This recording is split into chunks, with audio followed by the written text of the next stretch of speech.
Test.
Good evening and welcome to this regular meeting of the Council of the Municipality of North Perth. Our meeting date is Monday, December 16th, 2024. I'm Mayor Todd Kasenberg and I'll call this meeting to order. I ask the clerk to note our starting time for the minutes as 7 p.m. A warm welcome is extended to councillors, staff, delegations, and observers who will participate in tonight's meeting, regardless of whether being physically in attendance in the council chamber in Listowel or being connected through web technologies. We begin tonight's meeting with the playing of O Canada. Those in chambers as able are invited to stand.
We acknowledge that we are on the traditional land of the Anishinaabe peoples. We wish to recognize the long history of Indigenous peoples in Canada and show our respect to them today. We recognize their stewardship of the land. May we all live with respect on this land and live in peace and friendship. Tonight's meeting is being streamed live on the Municipality of North Perth YouTube channel and will be available there after this meeting as an archived video. To those viewing this meeting via the YouTube channel, a warm welcome to you. To those present in the gallery today, by attending a public meeting of the Council, you are consenting to your image, voice, and comments being recorded. Anyone who is invited to speak will be recorded, and their voice, image, and comments will form part of the live stream. The chair and or the clerk have the discretion and authority at any time to direct the determination or interruption of live streaming. Such direction will only be given in exceptional circumstances when deemed relevant. Circumstances may include instances where the content of debate is considered misleading, defamatory, or potentially inappropriate to be published. Attendees are advised that they may be subject to legal action if their actions result in inappropriate and or unacceptable behavior and or comments. Thank you. At this time, I invite your decorum over the course of the coming meeting. Let us move to item 5 of our agenda pertaining to pecuniary interest.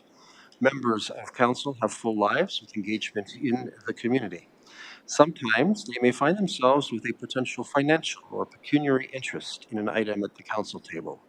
Provincial legislation mandates councillors to declare this interest and, in so doing, avoid direct involvement in the consideration or voting on the item. I invite all councillors with a perceived pecuniary interest, including those who have already so declared in writing, to verbally advise the chair in public session. Documentation is to be submitted, if not already done, pursuant to council procedures. Councillors may declare now or at any point in the meeting should such interest be recognized. Colleagues, we've seen nothing in advance tonight. Anyone have a declaration? Councillor Enstedt, welcome. Thank you, Mayor Kasenberg. Through you, I do have a conflict tonight. Item 7.3, the rates and fees bylaw. My sons attend the St. Mary's daycare and before and after school programming there, and also the confirmatory bylaw item 17.1. Thank you. Thank you, Councillor Enstedt. Anyone else at this hour? All right, I'm not seeing any indication of that. As chair of this meeting, I will manage the flow of proceedings tonight in largely in accord with our agenda and rules of procedure. Some may be participating remotely by web conference. Should they wish to speak, they may draw the attention of the clerk to this using the conferencing technology's text chat function. If technical difficulties arise for remote participants, I will advise and we'll try to send some help. Let's now focus on the people's business. Part of that focus is achieved when those in the chamber silence and put away their phones. Regarding item 6 of our agenda, I have a resolution for our consideration to approve the agenda for tonight's meeting as follows. That the agenda for tonight's meeting be approved. Can I call for a mover? Councillor Blazek, and seconded by Councillor Andreessen. Any discussion or debate? Seeing none, let's have that vote.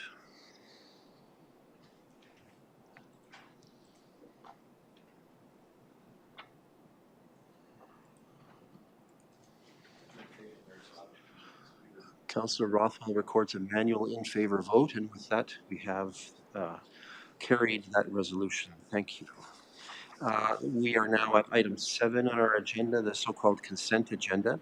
Consent items are placed on our agenda because they're believed to be non-contentious, yet they may warrant council's recognition and or action. Grouping them expedites our business. However, any councillor wishing to extract an item from the consent agenda for discussion, debate, and individual action may do so. There are 32 items on the consent agenda tonight, including the minutes of our last regular council meeting. Colleagues, anything to extract here or any corrections to the minutes that you'd like made? Through your Mayor Kasenberg, I'm just wondering if we can separate item 7.3, and then I could exit the chamber and then come back. That's okay? Sure, let's do that. So we'll extract item 7.3 for individual consideration. Anything else from colleagues on extractions from the consent agenda for individual consideration? All right, let's help Councillor Anstett with the process here. Let's consider a resolution just to address the item 7.3 on the consent agenda, excluding him from this based on his declaration. So colleagues, first we'll deal with that, then we'll invite him in for the rest of the consent agenda. I think the resolution is going to read that consent item 7.3 be received for information. Moved by Councillor Richardson, thank you. Seconded by Councillor Rothwell. Any discussion or debate on this one? Seeing none, if the clerk table is ready, let's have that vote.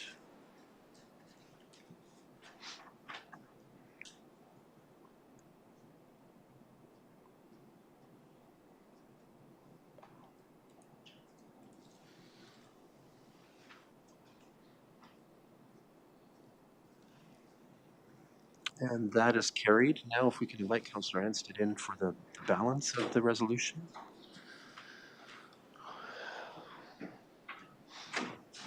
All right. We have a resolution then as follows at consent item 7.1, 7.2, 7.4 to 7.32 be received for information, and the minutes of the December 2nd, 2024 regular council meeting be adopted. Moved by Deputy Mayor Kellum, thank you. Seconded by Councillor Duncan. Any discussion or debate on these items? Seeing none, let's have that vote.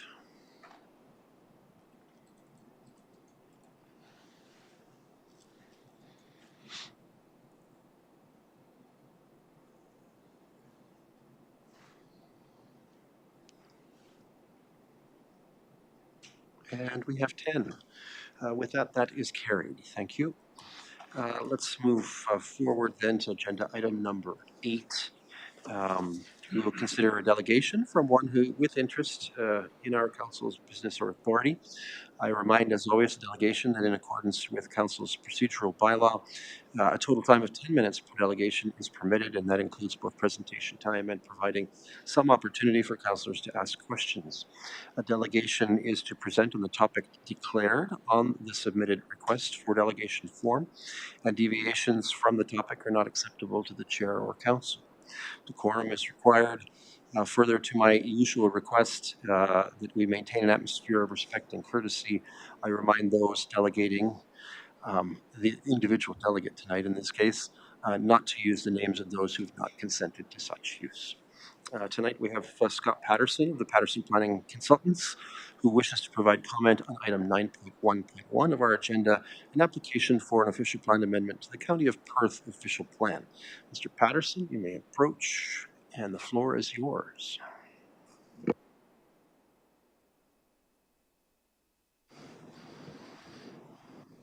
Good evening, Council. Scott Patterson from Patterson Planning Consultants here tonight on behalf of the property owner of 306 Woodview Drive in Atwood regarding official plan amendment new 223 to the County of Perth official plan. So on screen is an air photo of the subject property, just for Council's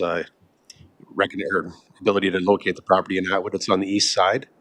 To the north and to the east of the property is agricultural lands. To the south and west of the property is current residential land within the village of Atwood. To the top of the screen is the Atwood Station development, currently under development. And the yellow line going through the property is the current settlement boundary for the village of Atwood. So the lands that we're here to talk about tonight that are subject to the official plan amendment are outlined in red. Those lands are currently outside of the settlement boundary, and the application before you tonight is to bring those lands in. So the subject lands are designated agricultural and natural resource environment in the existing County of Perth official plan.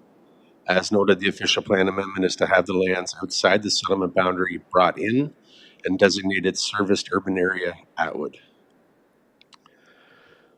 This is a current schedule, A6.1 from the existing county official plan. The subject property is outlined in red on the right side of the screen.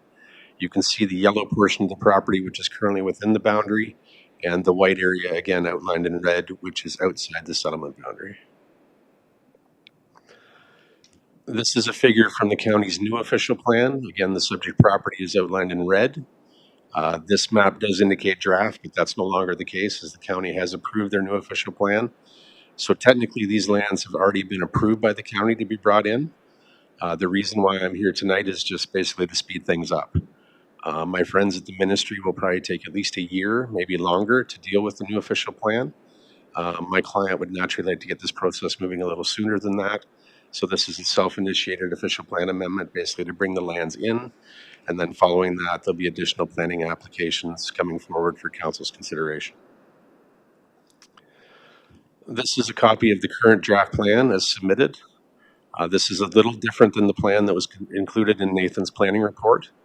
The primary difference being the location of the stormwater management pond and a reduction of 2 units. So this might help a little bit. All of the lands outlined or noted in green are single detached and semi-detached. The blocks in purple are proposed to be street fronting townhouses. There is a proposal to extend Woodview Drive through the property from the existing termination on the south end through the property to the Atwood Station development in the north, and then the construction of a new public street as well. The lands will require a draft plan of subdivision and will also require a comprehensive zone change across all of the property. The primary change from the plan in Nathan's report is just the location of the swim pond, which is outlined in blue. On Nathan's plan or in his report, it's on the north end of the property. Due to engineering design, it's actually moved to the south end of the property. So this plan does propose 50 single detached dwellings on lots ranging from 40 feet to 30 feet. So that will be a zoning bylaw amendment, and street fronting townhouses, which will also require site specific. Just giving you this in advance because I'm sure when the public meeting comes up on that, I'll have lots of questions from council. You can start thinking about that now and what you're going to ask me at that time. But yes, the zoning bylaw amendment will be very detailed and comprehensive. The intent is to create a compact development seeking lot reduction widths for both the street fronting towns and all of the single detached and semi-detached. Oops. So just in closing, the proposal is consistent with the Provincial Planning Statement 2024. The proposal does reflect an approval that has already been granted by the County of Perth, just waiting for ministry approval. And as noted, a draft plan of subdivision and zoning bylaw amendment are to implement the development plan are forthcoming. I actually hope to have those filed by the end of this year. And that process will advance with public meetings on both. And I'll be back before you to discuss the actual development. But right now, if there's any questions or concerns about the official plan amendment and why we're doing it, I'd be happy to answer them. Thank you, Mr. Patterson. Colleagues, any questions or comments for Mr. Patterson for his consideration? Councillor Blazek. Thank you, through you, Mayor Kisenberg. Can you go back to the image? I just want to make sure I'm orienting myself correctly. So the street at the top where Woodview turns, does that go across the existing trail? Through you, Mayor Todd, yes, it does. So in the Atwood Station development, there was a block established in that development for a future roadway as a connection into these lands. That is phase, I'm going to say 5 of that development. I don't think it's proceeding just yet, but there was a block allocated and set aside for a road connection. So we're tying into that block. And yes, it does cross the trail connection or trail. And connect to what street? In the Atwood Station development, I believe it's called Valentine Street. Yes. So it hasn't been constructed yet. That's part of a future phase once the road improvements at the intersection at Monument Road are completed. Okay, thank you. Thank you. Anyone else with questions? Councillor Johnston. Might not be the right public meeting, Scott, but the trail will be rerouted or will be maintained or where it crosses, where the road crosses, the trail will be maintained. Through you, Mayor Todd, yes, our intent would be that the trail would maintain the way it is today. A road will cross it. It will have to be demarcated with stop signs, whatever signage is needed. I believe that situation does exist throughout the municipality already, but yes, the trail will stay in its existing condition, and we'll simply cross it to get out through a secondary access or emergency access through that full roadway. Anyone else with questions? Any notions of affordability in this, Mr. Patterson? I knew that was coming. Everybody does. Yeah. So our intent through this project is to create affordability through lot size. So as noted, the normal zoning would be the R4 zoning, which requires 44-foot lots. The intent of this applicant or this application would be to seek lots that are 40 feet wide as well as 30 feet wide. Some of the lots on site are proposed to be very deep, and my client is proposing that there be the opportunity for additional residential units, which we like to call mortgage helpers. So that's something that we're going to be promoting to the builders, and it's going to be part of my planning applications to support the lot reduction widths. But that's our intent for affordability, is through reduced lot sizes to try and create more affordability that way. Okay, thank you. Anyone else? All right. Thank you, Mr. Patterson. More to come shortly enough. Thank you. All right. Let's turn to agenda item number 9.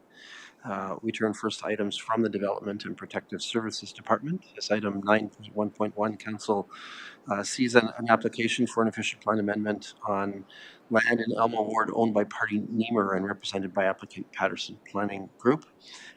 And at this time, then, I'm going to call on Nathan Garland, a planner at the County of Perth who works on North Perth files, to introduce council to this matter, although he's following up on Mr. Patterson's introduction. So your friend kind of stole some of your thunder, right? Yes. Carry on. Thank you very much, Mayor Kasenberg, members of North Perth Council. I do have a short presentation. I will not try to repeat a lot of what Scott has said. However, we will touch base on a number of the similar points. So this is for official plan amendment to the County of Perth's official plan, number 233. The applicant or the owner is Bernie Neimer, on behalf of the member company, and then the agent is Scott Patterson, as mentioned and previously presented. There's just the star showing the outline of the subject property just on the east side of Atwood there, so you see a bit of the southeast side, just to give you a bit of frame of reference. This is something we've been presenting to council more and more, so this is the start of the process. So this is where we are in the process-wise for a plan of subdivision. So we're very much at the start of this. So this is the County of Perth official plan amendment. As mentioned previously, there would be a future plan of subdivision and zoning bylaw amendment filed and required as part of this. Those would come back to North Perth Council, but right now we're at the start of this whole process at the county official plan. As mentioned, just an outline of the subject property. Portion of the subject property is located within the town of Atwood settlement area already, so Scott has also mentioned that and highlighted that. This application is just to bring the remainder of the land within the settlement area. So really it's pertaining to the area to the, let's say, the east or the right on your diagram. Just some zoning and some planning information for you as part of the official plan. The map on the left-hand side is the zoning bylaw. So that does show a portion of the property located in the natural environment zone. So this would be also identifying and modifying that natural environment zone in the County of Perth official plan and future zoning bylaw to bring that within the residential area. The area on the right-hand side, that's the draft official plan or the draft approved official plan that's gone to the County of Perth. So this application does request a modification of the natural environment zone as well as the agricultural zone on the subject lands. And there's just a copy on the right-hand side. That's the current County of Perth official plan. So the current county official plan also shows that as a portion of the natural environment and agricultural as well too. The request is to bring that into the residential portion for the settlement area for Atwood. This is a conceptual layout. That was the Scott mentioned. Scott has a much more updated one that he's provided for that. So just a modification of the swim block. To the south makes sense because that's the way the drain was orientated. So it's a north-south flow. That's my guess is why it's been reorientated down there to the south. Supporting studies. So this is what we look at as part of the supporting and justification information that looks at why the modification or why the request has been provided. There was a natural environment impact study or memorandum provided. That is because there is natural environment areas surrounding the subject land. That was a supportive study that showed that there was nothing on the property, but the adjacent areas would have to be looked at as part of a future zoning and plan of subdivision. Archaeological study did support the development there. There was no artifacts identified on the subject lands. Planning justification report was provided.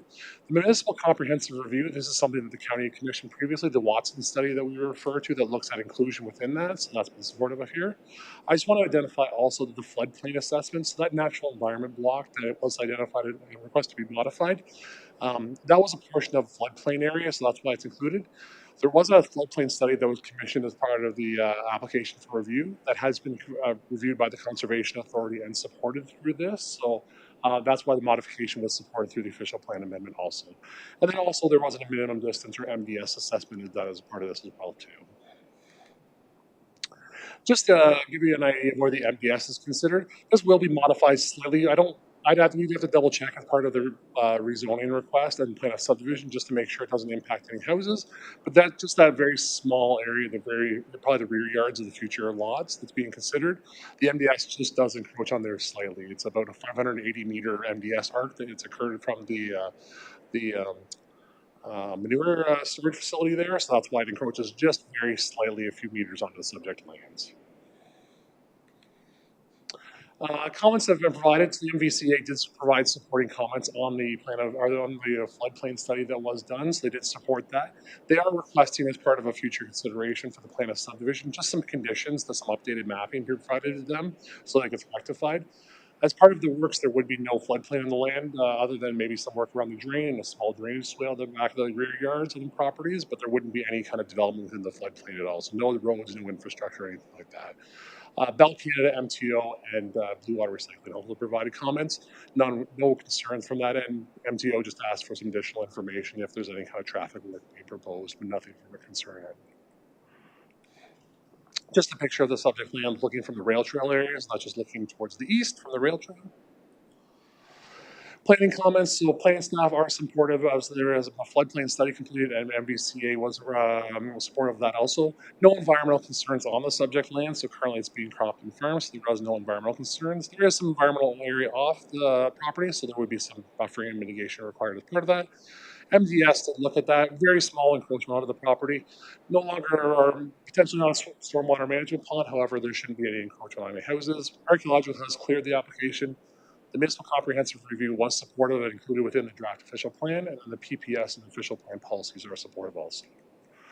Therefore, it is my recommendation that North Perth receive the report and that North Perth direct the County of Perth to approve OPA 233. I'm happy to address or answer any questions. Thank you, Mr. Garland. Questions, comments?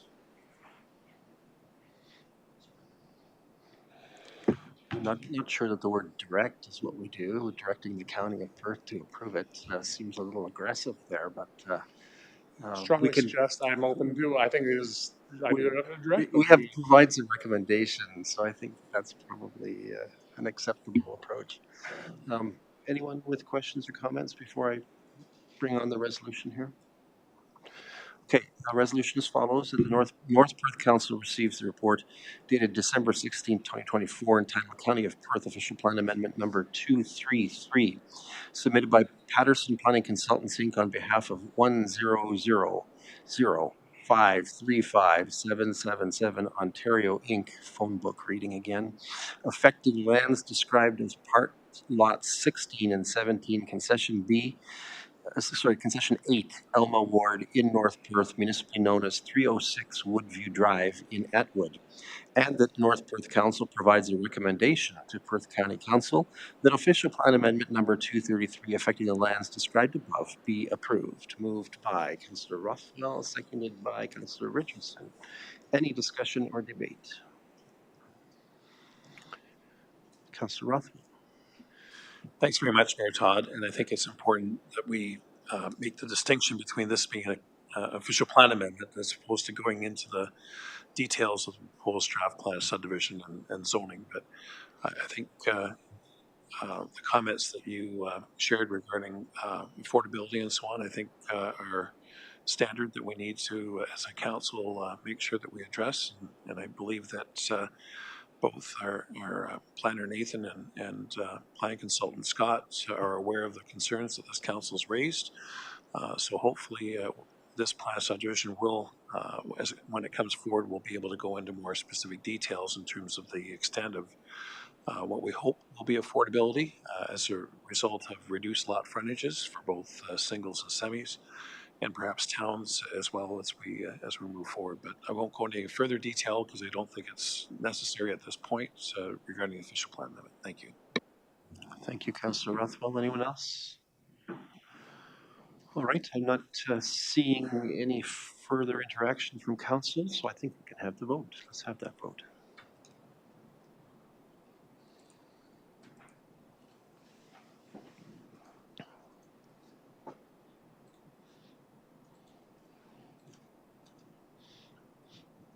And that is carried. Thank you.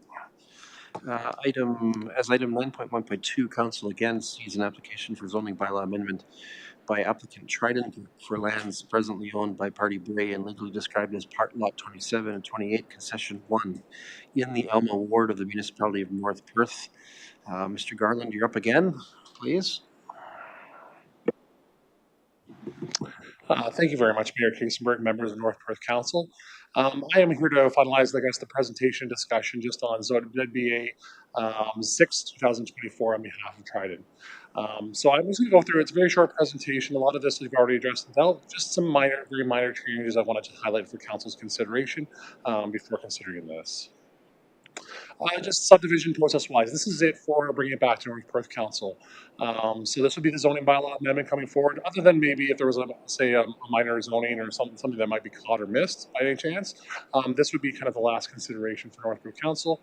North Perth Council did previously consider this and support this conditionally, so this is kind of the last coming back, fully consistent with what North Perth saw previously, so very much along the lines of what North Perth considered previously. The applicants have submitted somewhat of a modified Block 124 on this consideration. I do want to highlight that really this is a site plan consideration. So this is something that's typically directed through the site plan process. It's not something for so much council, but I do want to highlight some changes in the zoning bylaw that they have requested just to potentially consider this as an application or to support this through site plan going forward. This was previously the R5-25 zone, so this was specifically to Block 124. So a couple of the changes, and they are highlighted there, and they were included in the council report. So a couple of comments. They have requested, or they have been satisfied with the removal of the building height, so they've taken that away. So they're no longer requesting any kind of building height variance to go up to 12 meters. They're satisfied with what's considered in the R5 zone typically, so that has now been removed. They are requesting the interior side yard of 3 meters from the units. That's to the existing development, so there is a street fronting townhouse being considered. So that would be for that street fronting townhouse to the future development. So that's not adjacent to any of the neighbors or existing neighbors. So nothing's being encroached on the existing neighbors as the comments have been provided previously. We are including the 12-meter setback, so that was described previously. So those neighbors are getting a 12-meter setback enforced through the zoning bylaw, so that will maintain it. That has been included in there previously. And this is just for an internal consideration on the site. The applicant is requesting an 8-meter. It's just a description more than anything. It's not even a variance so much. It's just an 8-meter description on the internal development. So this is between the rear yards of the future townhouses, between the end and the also the end unit of those other townhouse complex or those stacked townhouses through there. So that really, it's just so staff don't consider that a 7-meter rear yard plus another additional, say, 3 meters in there. That would be a little bit bigger than they're just looking to clarify 8. So those are the major changes that are being considered as part of that. As we previously said, there would be no balconies or decks, as previously mentioned. Solid wood fencing still is part of the site plan. Lighting is part of the site plan. The drive aisle relocation provides some additional buffering just for any kind of snow clearing or maintenance. So that kind of moves that away a little bit more from the residents. And then just reduction of height that has now been removed from the applicant's request. They have no longer requesting a height variance at all. And then still the applicants are required as part of the draft plan approval to work with the neighbors on addressing the rear yard drainage and swale. Planning staff are once again supportive, and I'm happy to address or answer any questions. But yeah, thank you. Thank you, Mr. Garland. Colleagues, any questions or first comments on this matter? Not seeing any hands waving at me, so I have a resolution for our consideration as follows. That the Council of the Municipality of North Perth receives a report dated December 16, 2024, entitled Zoning Bylaw Amendment Z06-2024, and that the Council of the Municipality of North Perth approves Zoning Bylaw Amendment Z06-2024 as recommended by planning staff to rezone the subject lands from an agricultural zone A and natural resources environmental zone 2 NRE2 to special residential zone 3s, R3-4 and R3-5, special residential zone 5s, R5-22, R5-23, R5-24, R5-25, special highway commercial zone C3H12 with a holding provision, revised natural resources environment zone 2, NRE2, and institutional zone IN. Can I call for a mover on this one? Councillor Anstett, thank you. Seconded by Councillor Nordum. Any discussion or debate? I'm not seeing any hands waving at me, so let's have that vote.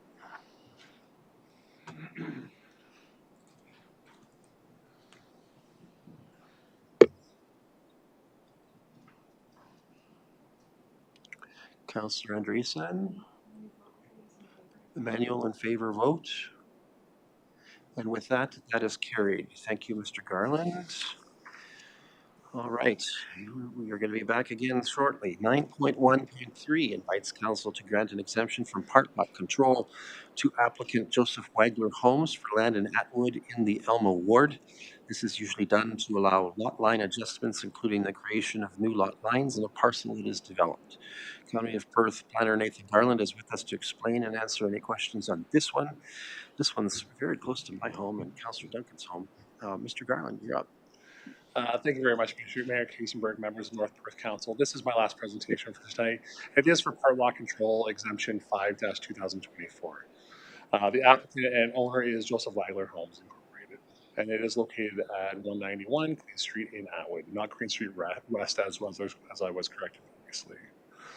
So this is just to divide a semi-detached unit into two. There's no requirement for any easements or any kind of additional parts. It is just into 2 lots. Drainage can be provided on the subject lands around the subject homes, and then also there is access to the rear yards on both the north and south sides. So fairly straightforward, just 2 parts being created, or 1 additional part being created. Planning information, just as part of the criteria for part lot control application, it has to be within a previously approved plan of subdivision, so that has been confirmed. And it does meet the R4 zoning provisions of a semi-detached dwelling in the R4. So with that is my recommendation that North Perth Council approve the bylaw and that North Perth Council register the bylaw on title, and I'm happy to address any questions. I'm surprised it doesn't say that you're directing us to have a safe and joyful. I would never direct council. I would never take that liberty to direct council. I'm here to provide recommendations. All right, colleagues, questions, first comments? I'm not seeing any. So I do have a resolution to the effect that Mr. Garland has described as follows: that the Council of the Municipality of North Perth approves the application submitted by Joseph Wagler Homes, Inc. for the exemption of part lot control on lands legally described as Lot 175, Registered Plan 253, Elma Ward, Municipality of North Perth, and that the approved bylaw be provided to the Municipality of North Perth to be registered on title. Moved by Councillor Johnston, seconded by Councillor Richardson. Any discussion and debate? Seeing none, let's have that vote.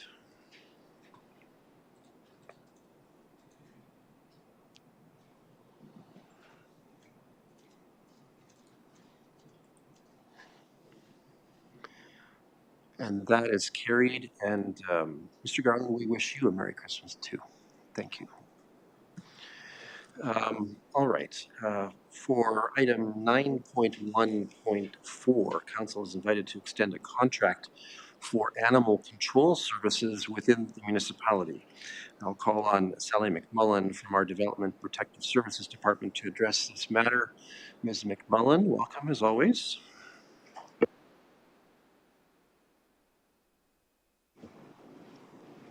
Good evening, members of council and Mayor Kaysenberg. I am here tonight to talk about animal control and our contract renegotiation with the Humane Society of Kitchener-Waterloo and Stratford and Perth. It's a very specialized and important extension of our bylaw enforcement program here in North Perth.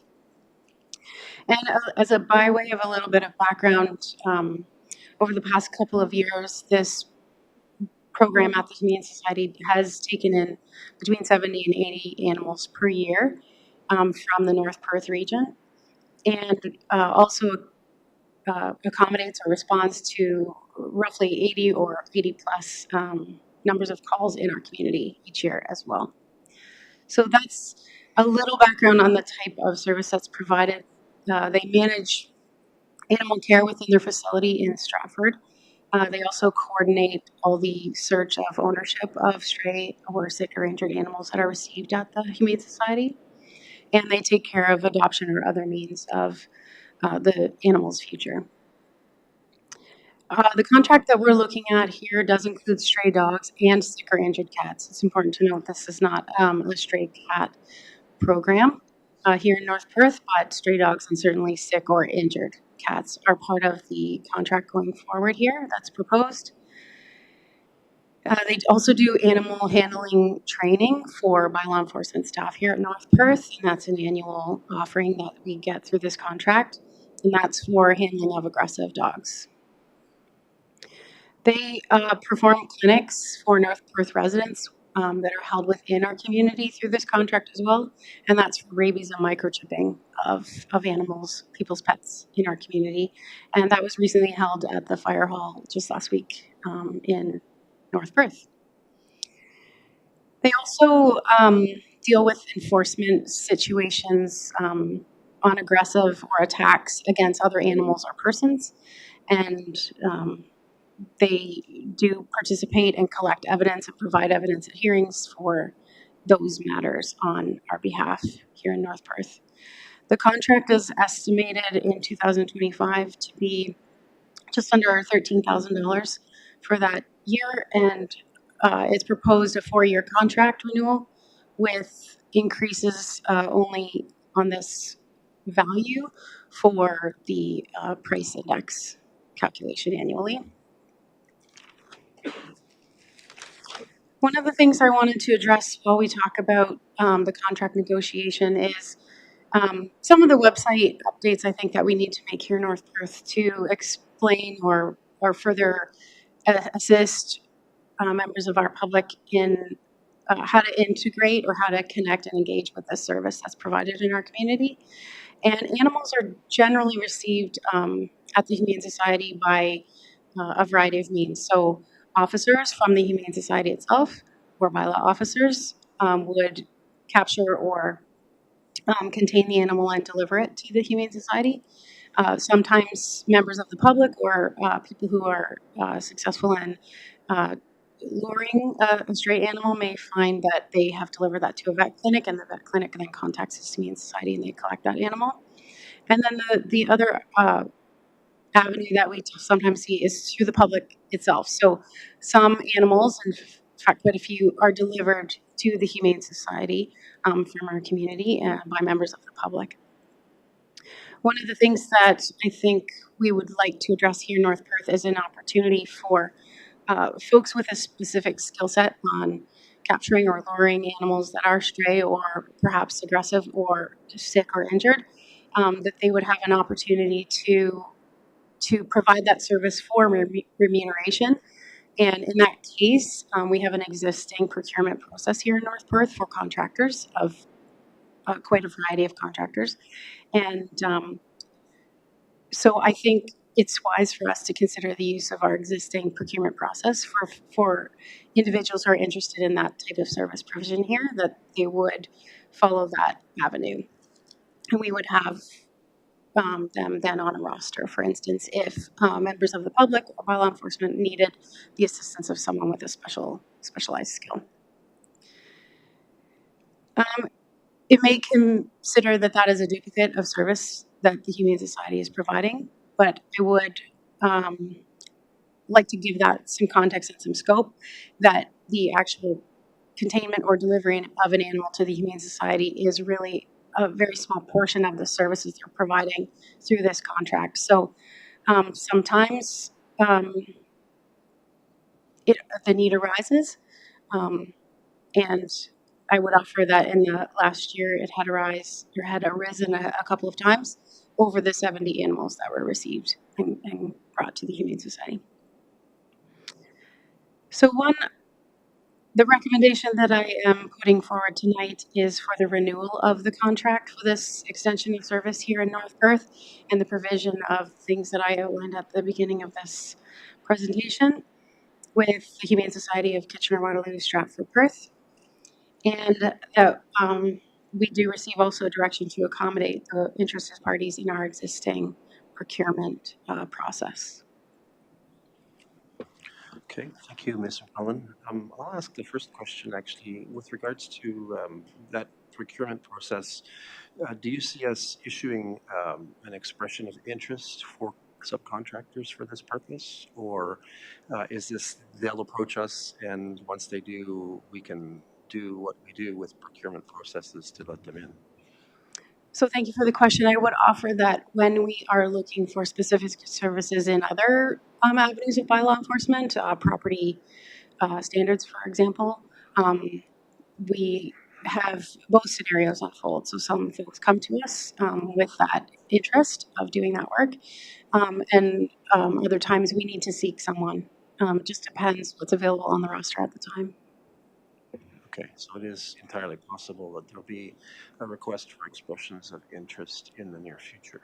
It's possible, and I think it would be good to have that direction if that's what council chooses. Okay, thank you.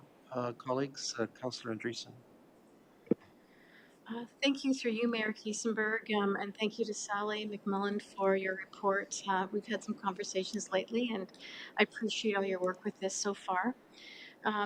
My comments tonight are based on some incidents that have occurred recently in Gowanstown, and I do have some concerns about the services from the Humane Society that I've, spoken with Ms. McMullen in the past already about.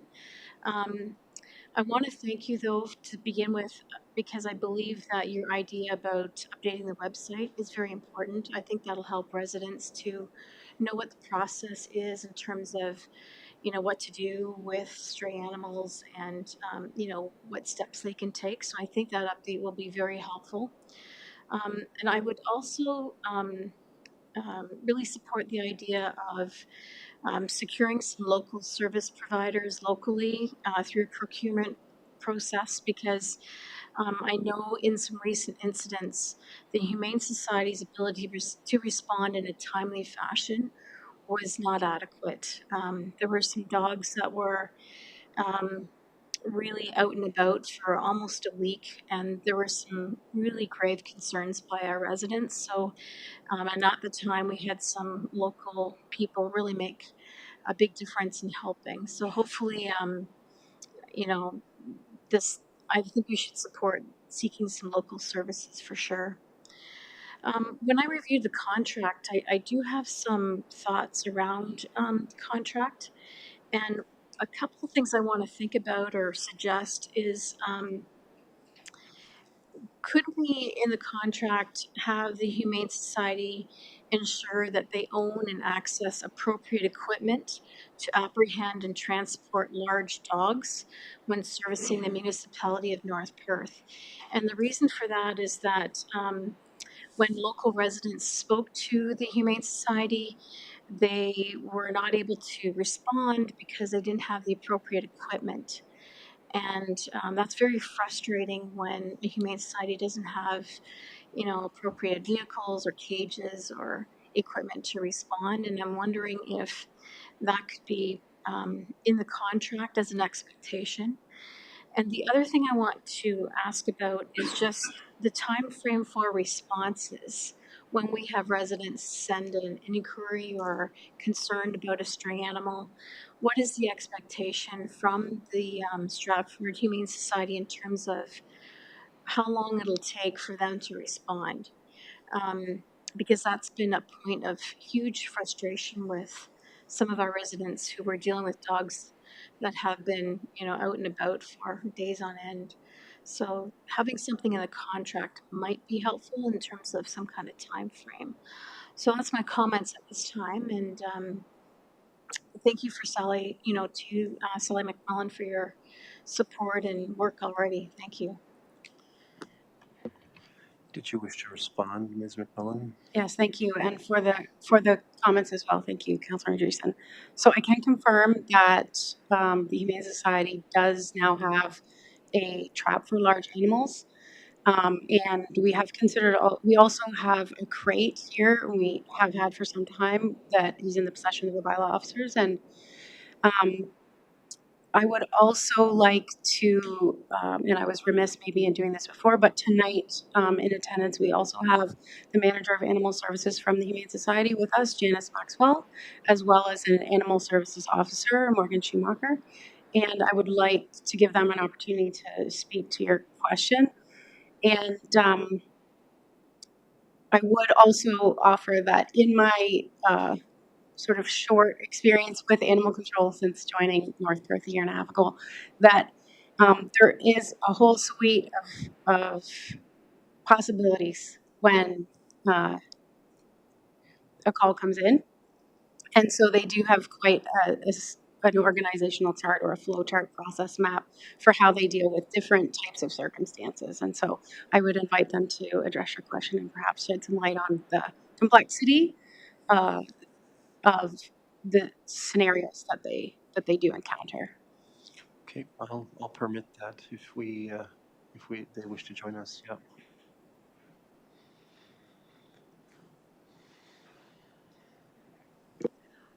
So I'm Janice Maxwell, the manager of animal services. I work in the Kitchener location, but I also manage the Stratford location.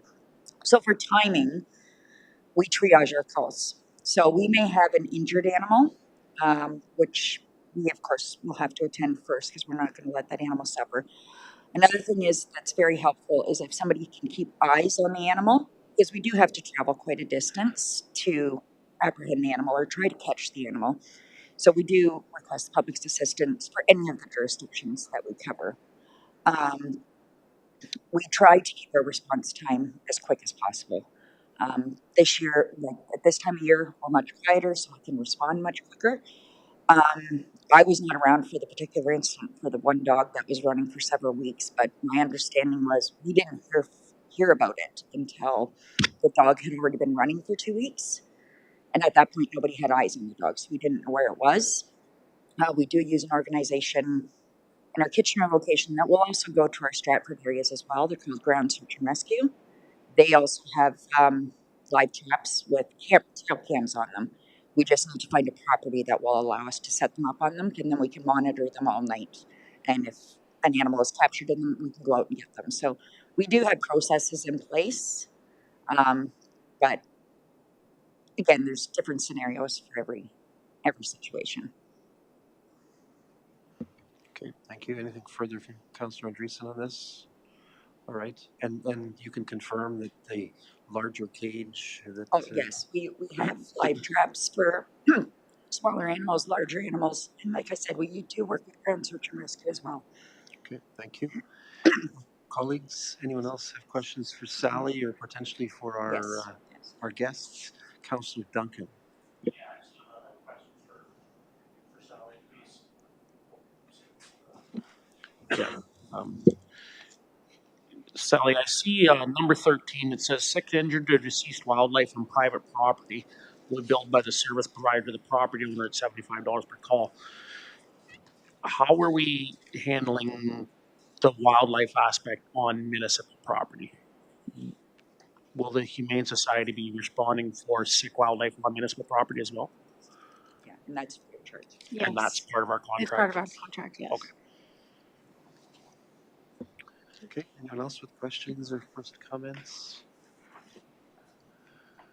Okay, does anyone feel strongly that we should encourage an expression of interest approach for procurement here, or shall we just leave it to procurement to decide how they'd like to proceed? Councillor Andreessen?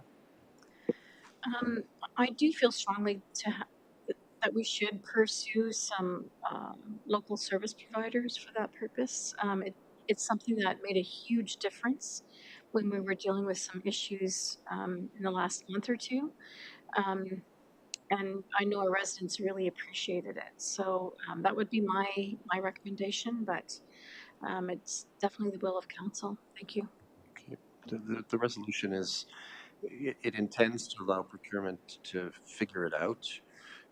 But we could be more directive if we wished in saying that they should engage in an expression of interest process if we wanted to make sure that that happened.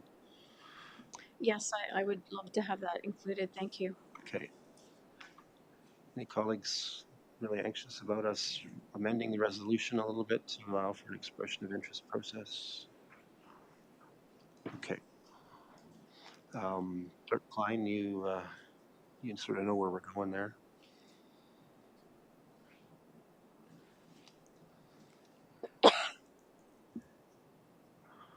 I'll update the resolution here.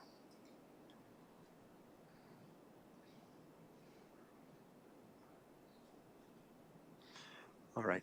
I think it looks like this then. Let's consider the resolution at this point that the Council of the Municipality of North Perth authorizes staff to renew the contract with the Humane Society of Kitchener-Waterloo and Stratford for a 4-year period from 2025 to 2028, and that the Municipality of North Perth considers contractors who wish to provide collection and delivery of stray dogs to the HS as a paid service through the municipality's existing procurement of service process via an expression of interest posting. Or request. Maybe it's request. Let's try that. Expression of interest request, I think, is probably better. Everyone with me? All right, I need a mover and a seconder. Moved by Councillor Andreessen, seconded by Councillor Plaza. Thank you. Any discussion or debate?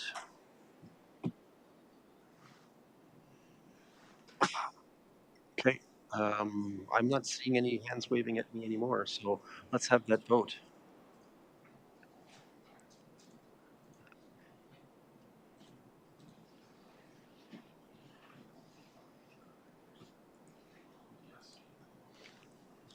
And that is carried. Thank you. Thank you very much, Ms. McMullen.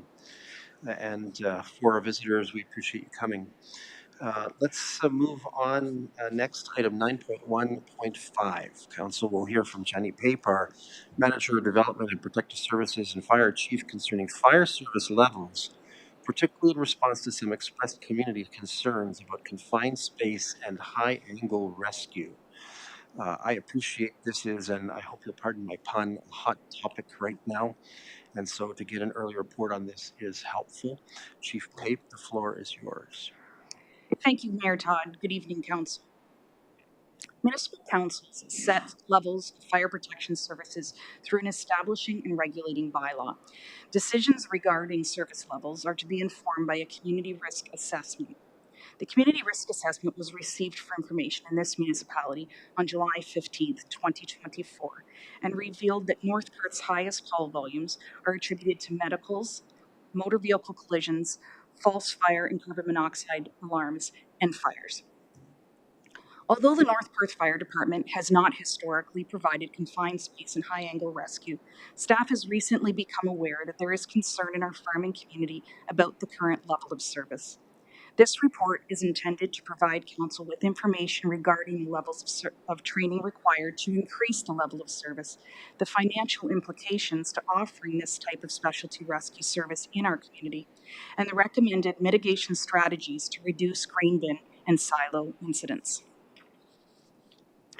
Confined space certification is mandated by the Ministry of Labour. The regulation requires that the employer is responsible for on-site rescue operations, and we are aware of local industrial employers that have in-house teams. 911 emergency services are not considered to be on-site rescue options. For Council's awareness, farms that are not corporations are exempt from many health and safety requirements. North Perth's establishing and regulating bylaw does not authorize North Perth Fire Department personnel to perform specialty rescues, including those related to water, confined space, trench, high, and low angle incidents.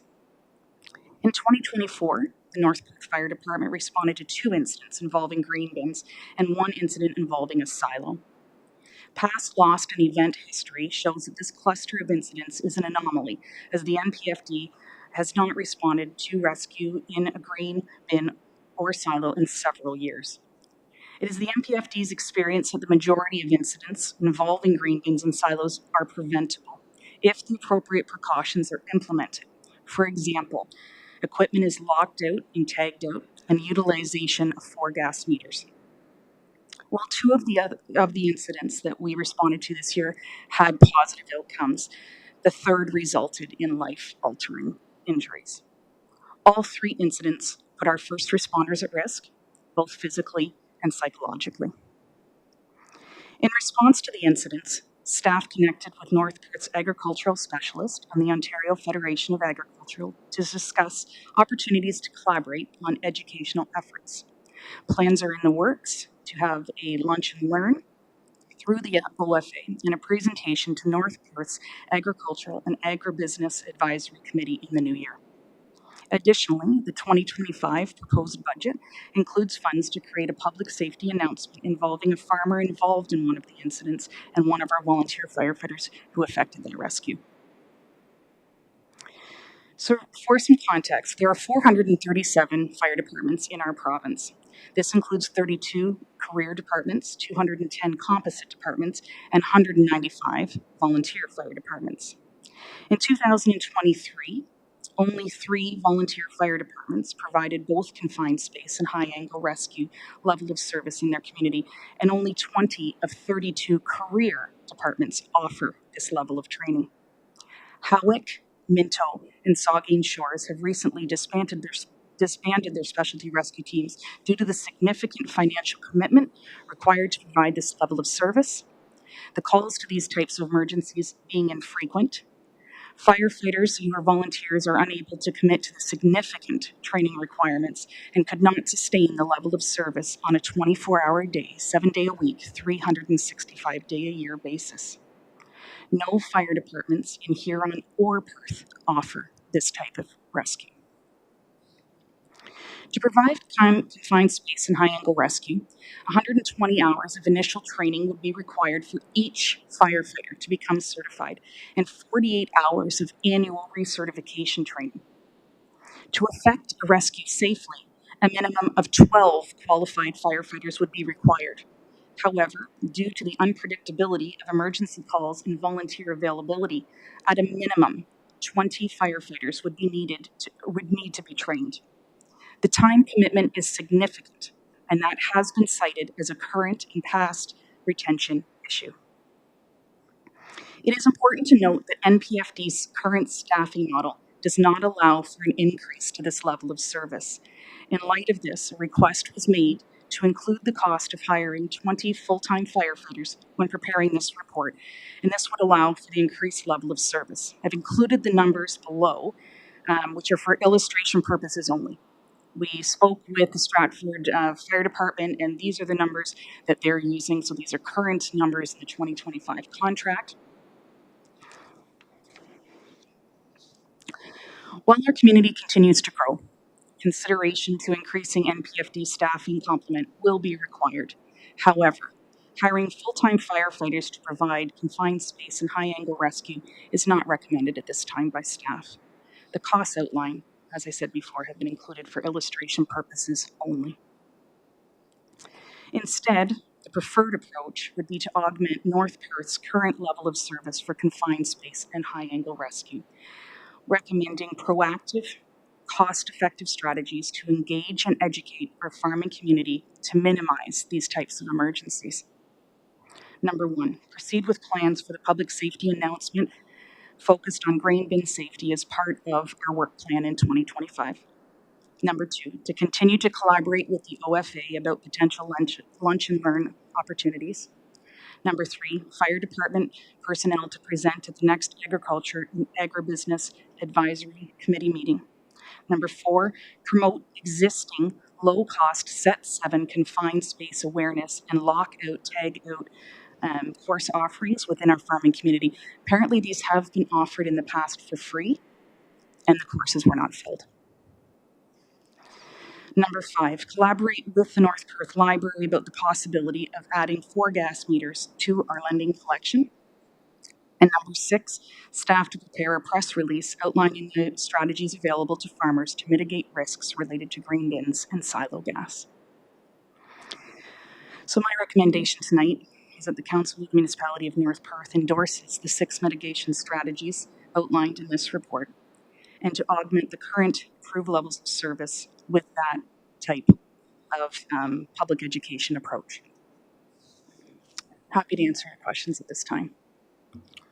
Thank you, Chief Pape. Colleagues, questions or first comments? Councillor Blazek? Thank you for your presentation, Jenny, and through you, Mayor. How does your team of volunteers feel about this at this time? Have there been any expression of interest? Has there been any concern or specific disinterest in such a? At this point, we have not brought this to them. We struggle currently to have sign up for first, the medical training that they need. That's a 40-hour commitment, and that's tricky. And those are calls we're receiving almost every single day in our community. And that is a tricky sell when that is happening on evenings and weekends. So to multiply that by 3, I think would be a very tough sell. And then there is recertification requirements every year. If volunteer firefighters our average retention in this country is 3 to 5 years. If you look at the training that I have to give them within 2 years to become certified to be a volunteer firefighter, it's significant. Then I add the 40 hours of first responder training, DZ driver training. Then we add in pump ops so that we don't wreck the pumper truck. They have to know how to pump water, right? So that's another 40-hour course, and that's 40 hours in class plus 40 hours of before class, pre-class work. It starts adding up. So to add them for another 120 hours would be a very, very tough sell. Just supplemental to that. So just to confirm, after the 3 tragic instances that occurred in the last year in North Perth, not one of those volunteer responders came to their chief and said, we want to enroll in this program. No, instead, what we have is the one incident in particular was very difficult and very gruesome. We have firefighters that we had to check in on with an EAP. We had to let our chaplain know about the situation. This is a community member, someone they see on a regular basis. That was a tough, tough call for them. Thank you. Thank you, Councillor Blazek. Colleagues, anyone else wishing to ask questions or make comments here at this point? Okay, Councillor Johnston. Jenny, I'd love to sit here and Chief Pape, sorry, I'd love to sit here and say, yeah, we need to hire 20 firefighters and be ready for this. But to spend $3 million, I don't think it's money well spent.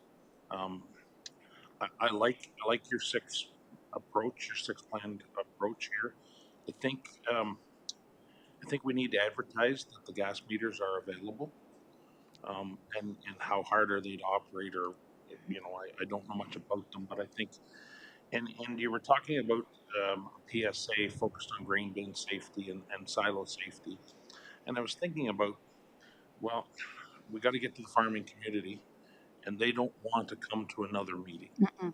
But if we can piggyback with some of our local businesses, our local vet clinics and our local grain, the grain farmers of Ontario have regional meetings and stuff like that. If we can sneak in for 15, 20 minutes to speak at those, and even just let them know that there's gas meters available, that they can go to the library and get them. And we can talk about some grain bin safety and some silo safety and things like that. I think it's our best bang for the buck, because I just don't think if we went out to the farming community and said, yeah, we just spent an extra $3 million and 20 full-time firefighters, and then we go 5 years without an incident, I don't see that as money well spent. So I think your approach is the proper one, and I think if we told our volunteers that we're looking for the first 20 guys or 20 females to go do the training, you're going to have 0 hands up, and you're going to have 4 more resignations by next week. So I think it's money well spent. I think it's a great idea. Thank you, Councillor Johnston. Councillor Rothwell's next. Thanks very much, Mayor Todd. Thanks, Chief Pape, for your reports. In particular, there's information regarding the financial implications. So we're looking at an additional $5,800 for the 6 4-gas meters, plus the automated test system. So that's not in the proposed budget. Is that correct? That's correct. So that would be something that either we'd have to put through in the budget, or we did have email conversation about the possibility of requesting support through our community businesses and so on to be able to purchase those items. And again, my understanding through this, and perhaps you can talk to it, Chief Pape, is that this would be a lending sort of situation where these 4 gas meters would be available perhaps in all 3 of our branches. So perhaps you could give us some more detail on it. Thank you. Through you, Mayor Kaysenberg. Yes, it would be a lending opportunity. Unfortunately, this issue came to me after the budget had already been prepared. I don't think we would have difficulty, actually. I'm confident we would not have difficulty securing funds if we make a few phone calls to some of our egg partners. I don't think we would have difficulty coming up with sponsorship. I would try that approach before I would ask for a budget amendment. We have strong support in our community. It would be something different. I don't know of any other libraries that loan these out. I have spoken with the library CEO, and she is open to this suggestion and to calibrating them at the branch. So I think it's something that would be a bit innovative, and we would give it a try if that's council's desire. Okay, Councillor Rothwell, supplement. Just further, thanks very much, Mayor Todd. Thanks, Chief Pape. I am aware that the libraries do offer lending services for radon detectors, so that it's not something that's out of their. It's the 4 gas that would be different. The 4 gas. I'm Yes. just saying they do have radon, so they do offer scenario where they can be signed out for an actual machine and so on. So they're aware or equipped to deal with that. So hopefully that would be something this council would support. Thank you. Councillor Duncan. Thank you, through you, Mayor. Chief Pape, who would our closest department be that would offer buying a rescue? At this point, I believe it would be Centre Wellington. However, as was in my report, right now we are covered under a memorandum of understanding with the province. So if we have an incident where we would need to effect a rescue that we could not do based on our training limitations, we would call the Provincial Emergency Operations Center, the same as we would when we had the house fire the other day and we needed investigators. It's the same number we call. There are teams that would be deployed, and it would be the closest available department, which may be Kitchener, is covered under the Memorandum of Understanding. So that Memorandum of Understanding means that there would be no cost to North Perth. However, understanding that there is a distance required, unfortunately, the chance for it to be a rescue would more likely be a recovery at that point. But we would be no different than if we had to call Center Wellington. That time would be about the same, but we would have to pay a retainer there. Thank you. Okay, colleagues, who's next? Councillor Andreessen. Thank you, through you, Mayor Kiesenberg. Thank you, Chief Pape, for all your investigation and preparation of your report today. I think that the agricultural community continues to have strong concerns about, of course, their farming colleagues and their safety in terms of grain bins and silos.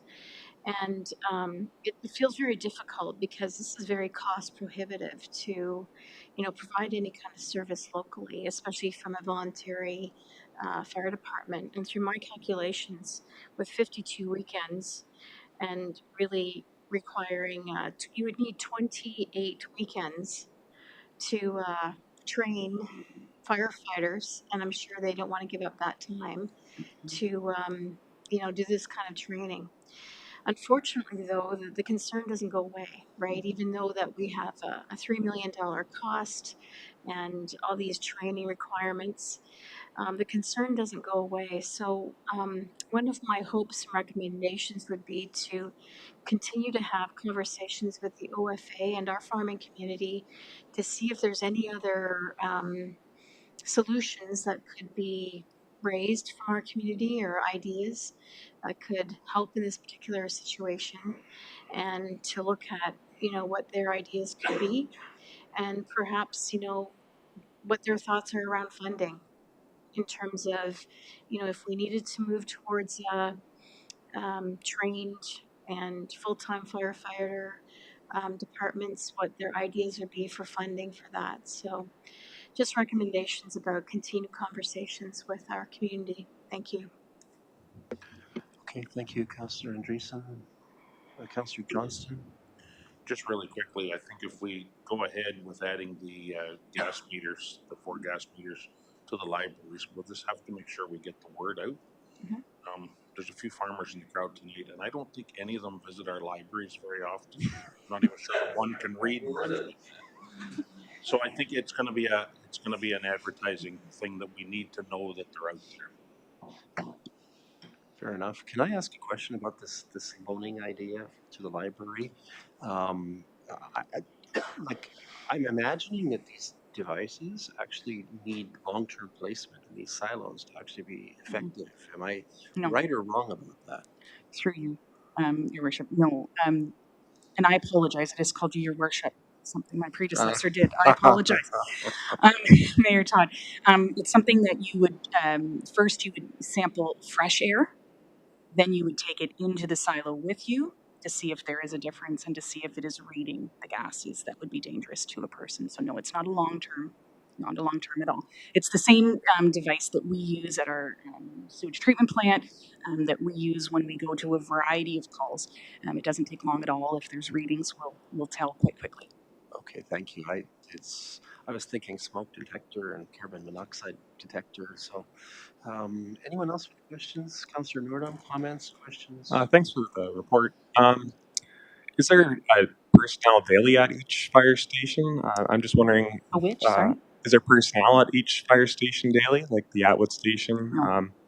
Just curious for maybe the fire station is better for these devices rather than the library, or what's your thoughts on that? Through you, Mayor Todd. So no, the only station that is staffed, and it's only staffed Monday to Friday, is the Listowel station. The other 2 stations are not staffed. Our administration staff works from headquarters, and that's why the library feels like a more appropriate choice. They have longer operating hours, and it would just be more open to the public than our fire stations would be. Okay, thank you. And besides, we don't entertain public comments. Sorry. When council is in session, our procedures keep us tight to the discussion amongst council and staff. But certainly there's an opportunity for you to delegate at a future meeting, should you wish to do so. Anyone else with questions or comments at this point? I'm not seeing any.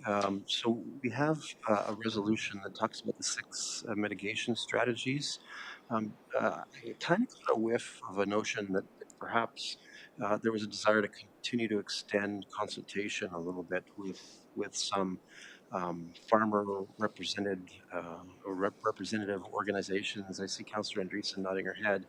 Let me just sort of do a straw poll here, colleagues. Should we amend or update this resolution to include extending continuing consultations on this matter with the public, with farm organizations and stakeholders? Proceed with plans for public service. Okay, I take it as number one is covering that. okay. As long as it's clear. Councillor Andreessen. Actually, I believe that number one is regarding the public service announcements that are going to be funded and created by the fire department.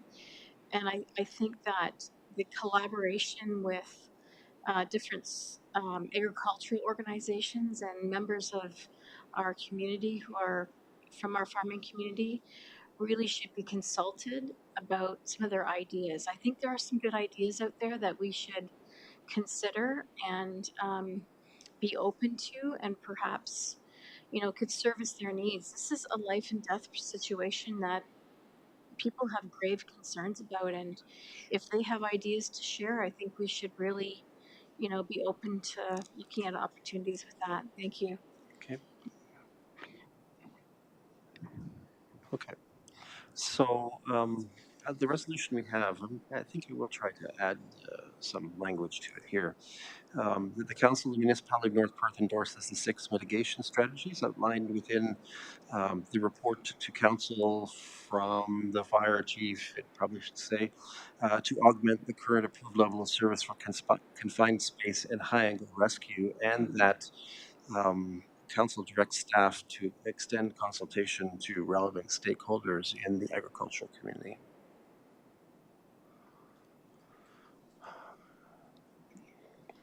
Clerk Klein, we're okay. Colleagues, generally okay. All right. I need a mover and a seconder. Moved by Councillor Andreessen, seconded by Councillor Rothwell. Discussion or debate?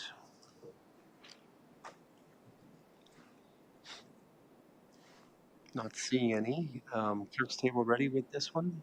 All right, let's have that vote.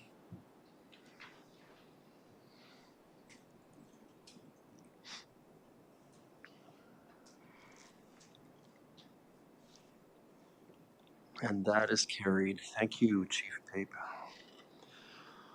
All right, we move to consider a report from the Strategic Initiatives Department under item 9.2 of our agenda. As item 9.2.1, Council is in receipt of a report from staff representing interest expressed at the Agriculture and Agribusiness Advisory Committee for the municipality to implement the Farm 911 Emily project in North Perth. Since that might sound a little bit like code, we'll have Matt Cardiff, our agricultural specialist, explain what the project is, its benefits to the community, and what might lie ahead. Mr. Cardiff.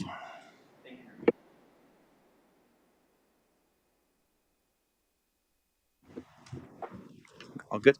Good evening, Mayor Kaisenberg and members of council. The Farm 911 Emily Project, otherwise known as the Emily Project, launched about 5 years ago in November of 2019 in response to a fatal farm accident involving a young girl named Emily Trudeau in Northumberland County in 2014.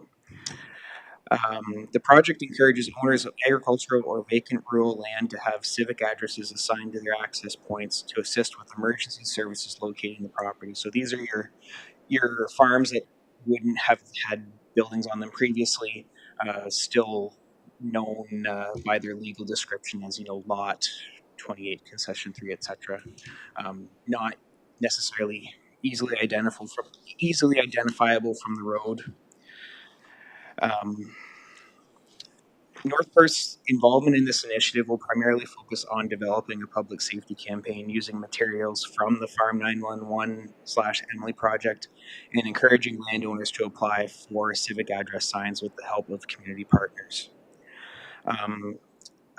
Staff presented these details of the project on the program at the November 14th meeting of the Agriculture and Agribusiness Advisory Committee, and the committee passed a motion for staff to forward a report to council and recommend that council sign on to the project. All right, thank you, Mr. Cardiff. Questions from council? First comments? Councillor Norda. Thanks for the report, Matt. I'd just like to say thank you to some of the members of the committee to bringing this project up. Thanks. Thank you, Councillor Norda. Councillor Rothwell, did you have a comment? Thanks very much, Mayor Todd, and thanks very much, Matt, and through the Ag Committee for the work on this. This is a well-known project within the agriculture community, and I think anything that we as a municipality can do to encourage and support local farmers that do have non-municipally addressed farm properties to go forward and request the municipal address sign and pay for that. It's a very important piece. The other issue that I would say in your report, it does the Emily project does also talk about other trails and so on as well being addressed. And we've talked about this when we were talking about the North Perth Trail. Perhaps North Perth needs to follow up on that initiative as well and put municipal addresses at intersections for our trails where our North Perth Trail meets our roads as well. So I think it's important, both from the farm side as well as community side, that we get make sure that we have municipal addressing. Great project. Thanks very much for your report, Matt. Thanks, Councillor Rothwell. CAO Snell, do you want to comment on the notion that Councillor Rothwell has raised about trail addressing as well? I know it was, thank you, Council. Good evening. I know it was something that we were looking into, both for the GDD Trail as well as North Perth Trail. So I'll just have to follow up with Parks and Facility staff to assessment of that. Okay, so it looks like it will come forward. We probably don't need to add to this resolution at this point in time. Councillor Johnston. 100% in favor of this, Matt. Thanks for bringing it. I think of those 526 properties. Unfortunately, I think I have a couple of them farms, so it would be a great idea. I believe they call that enlightened self-interest. I think that's the term. Next, anyone else wanting to speak on this one before we consider the resolution? All right, as follows, that the Council of the Municipality of North Perth receives the report entitled Farm 911, the Emily Project as information, and that Council authorizes staff to enroll the municipality in the Farm 911 Emily Project and promote the program locally to encourage landowners to apply for civic address signs for unmarked farm and vacant parcels. Moved by Councillor Johnston, seconded by Councillor Nordum. Any discussion or debate? Seeing none, let's have that vote.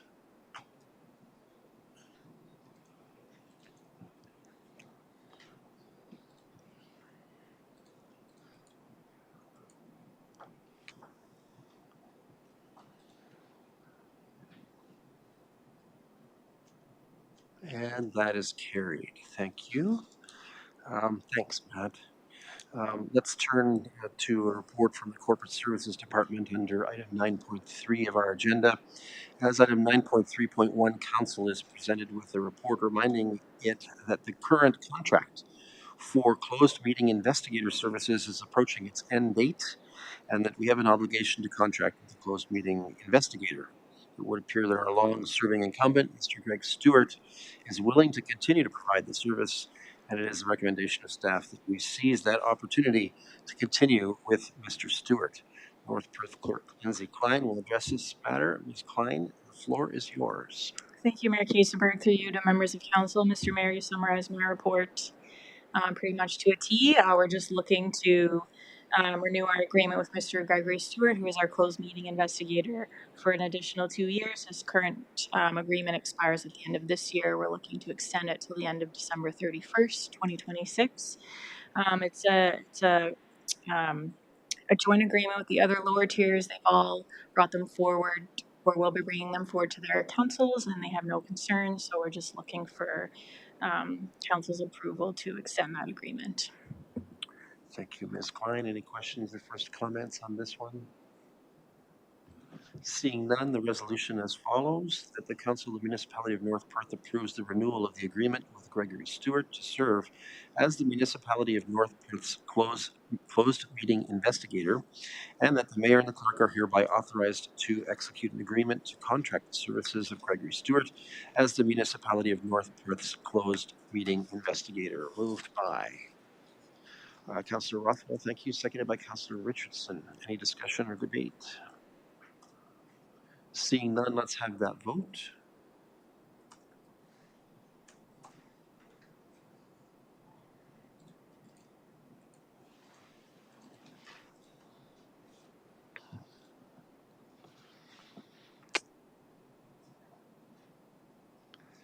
We are missing one. There we go. And with that, that is carried. Thank you. And as item 9.3.2, the clerk has decided to make our pre-Christmas meeting a holly jolly one, or at least a really interesting one, by bringing forward a report that considers a change in voting methods for North Perth voters in the municipal election scheduled for 2026. The recommendation is for fairly substantial change. I'm going to call on Ms. Klein again, our clerk, to present this report. The floor is yours.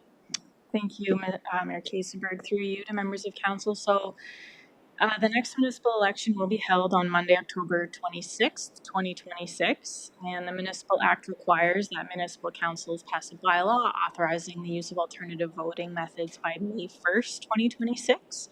We are bringing this report to council well in advance of this date to ensure we have adequate time to implement whichever voting method council approves. So the staff report does outline the various voting methods, including internet and telephone voting, vote by mail, and in-person voting with paper ballots. And the report also analyzes the potential benefits and drawbacks of each method, so I'm not going to go through them one by one in detail. But in consideration of these potential benefits and drawbacks, staff are recommending the use of internet and telephone voting for the 2026 municipal election. We do recognize that this will be a substantial change for the municipality, as North Perth has traditionally used in-person voting with paper ballots in previous municipal elections. However, we feel that the benefits of internet and telephone voting outweigh the benefits of in-person voting. The combination of internet and telephone voting provides a convenient, efficient, and accessible way for electors to participate in the democratic process. If an elector doesn't have access to a computer or the internet, the option to vote by telephone would be available. Similarly, the municipality would offer help centers throughout the voting period to assist voters, whether that's to answer questions, add voters to the voters list, or provide a computer and internet access so the elector can cast their vote online. Just to briefly talk about the potential to offer a hybrid method of voting, such as the combination of internet and in-person voting. Staff do not recommend this method for a couple of reasons. It would be very difficult and impossible to predict which method of voting each elector would pick. So this approach would essentially result in the preparation and conduct of two elections. We'd have to prepare for 100% of voters to come in person, and we would have to prepare for 100% of voters to come to vote by internet. So this would result in the need for basically two sets of policies and procedures, more staff resources, and higher costs. And should council direct the provision of a hybrid approach to voting for the 2026 election, we might have to scale back in-person voting days and times compared to previous municipal elections to accommodate the additional resource constraints. So one example could be we would offer internet voting for the advanced voting period, and then on voting day, we would only offer in-person voting. That's just one example, one option of what could happen. Or we would only offer, say, one in-person voting location on election day rather than one location per ward, which we've done previously. In terms of financial considerations, it's expected that we will have $80,000 in the election reserve fund that can be used towards the 2026 election, whether all of that or some of it. The estimated costs provided in the report are preliminary estimates and are subject to change. And these costs do not take into consideration any complexities that might arise. So the need for a recount, any compliance audits, or the need for legal advice if any complex issues come up. So, in conclusion, the recommendation before Council is to approve internet and telephone voting for the 2026 municipal election and to direct staff to bring forward a bylaw authorizing the use of these voting methods to a future Council meeting. And I would be happy to take any comments or questions. Thank you, Ms. Klein. All right, colleagues, questions, first comments, Councillor Andreessen, then Councillor Blossom. Thank you through you, Mayor Kiesenberg, and thank you, Ms. Klein, for all your work with this. I know that it's a lot of preparation that happens for upcoming elections. I am aware of other municipalities that have gone completely the phone and online version of voting, and they're fairly local. I just wondered if you could also share any that you're aware of at the moment. Also, could you just let us know whether phone voting would have an automated response, or would that also require staff to, do the phone lines when people are voting by phone?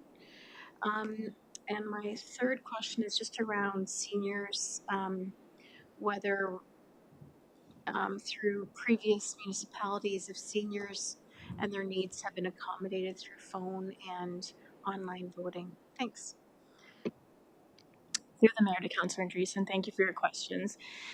So I can offer that in the 2022 municipal election, the Township of Perth East and West Perth both used internet and telephone. Perth South used vote by mail. The Town of St. Mary's used in-person voting, and the City of Stratford used internet and telephone. In terms of assisting seniors, so we could look at potentially offering those help centers, having those help centers located in our retirement homes or long-term care homes. So that could be one way to assist the seniors. And to address your other question, which was related to the telephone voting, so it would be automated. Staff wouldn't have to staff the telephones. It's completely automated. We would go through a procurement process to select a vendor, and generally it's a combination. So the vendor would do internet and telephone, and they'd both be automated. Okay, thank you. Councillor Blossom is next. Thank you, and through you, Mayor Kiesenberg. Thank you, Lindsay, for all your work on this. So there is an entire generation of humans that is very used to just doing everything online.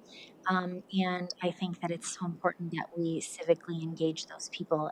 And for that reason, internet voting, offering internet voting seems to be very wise.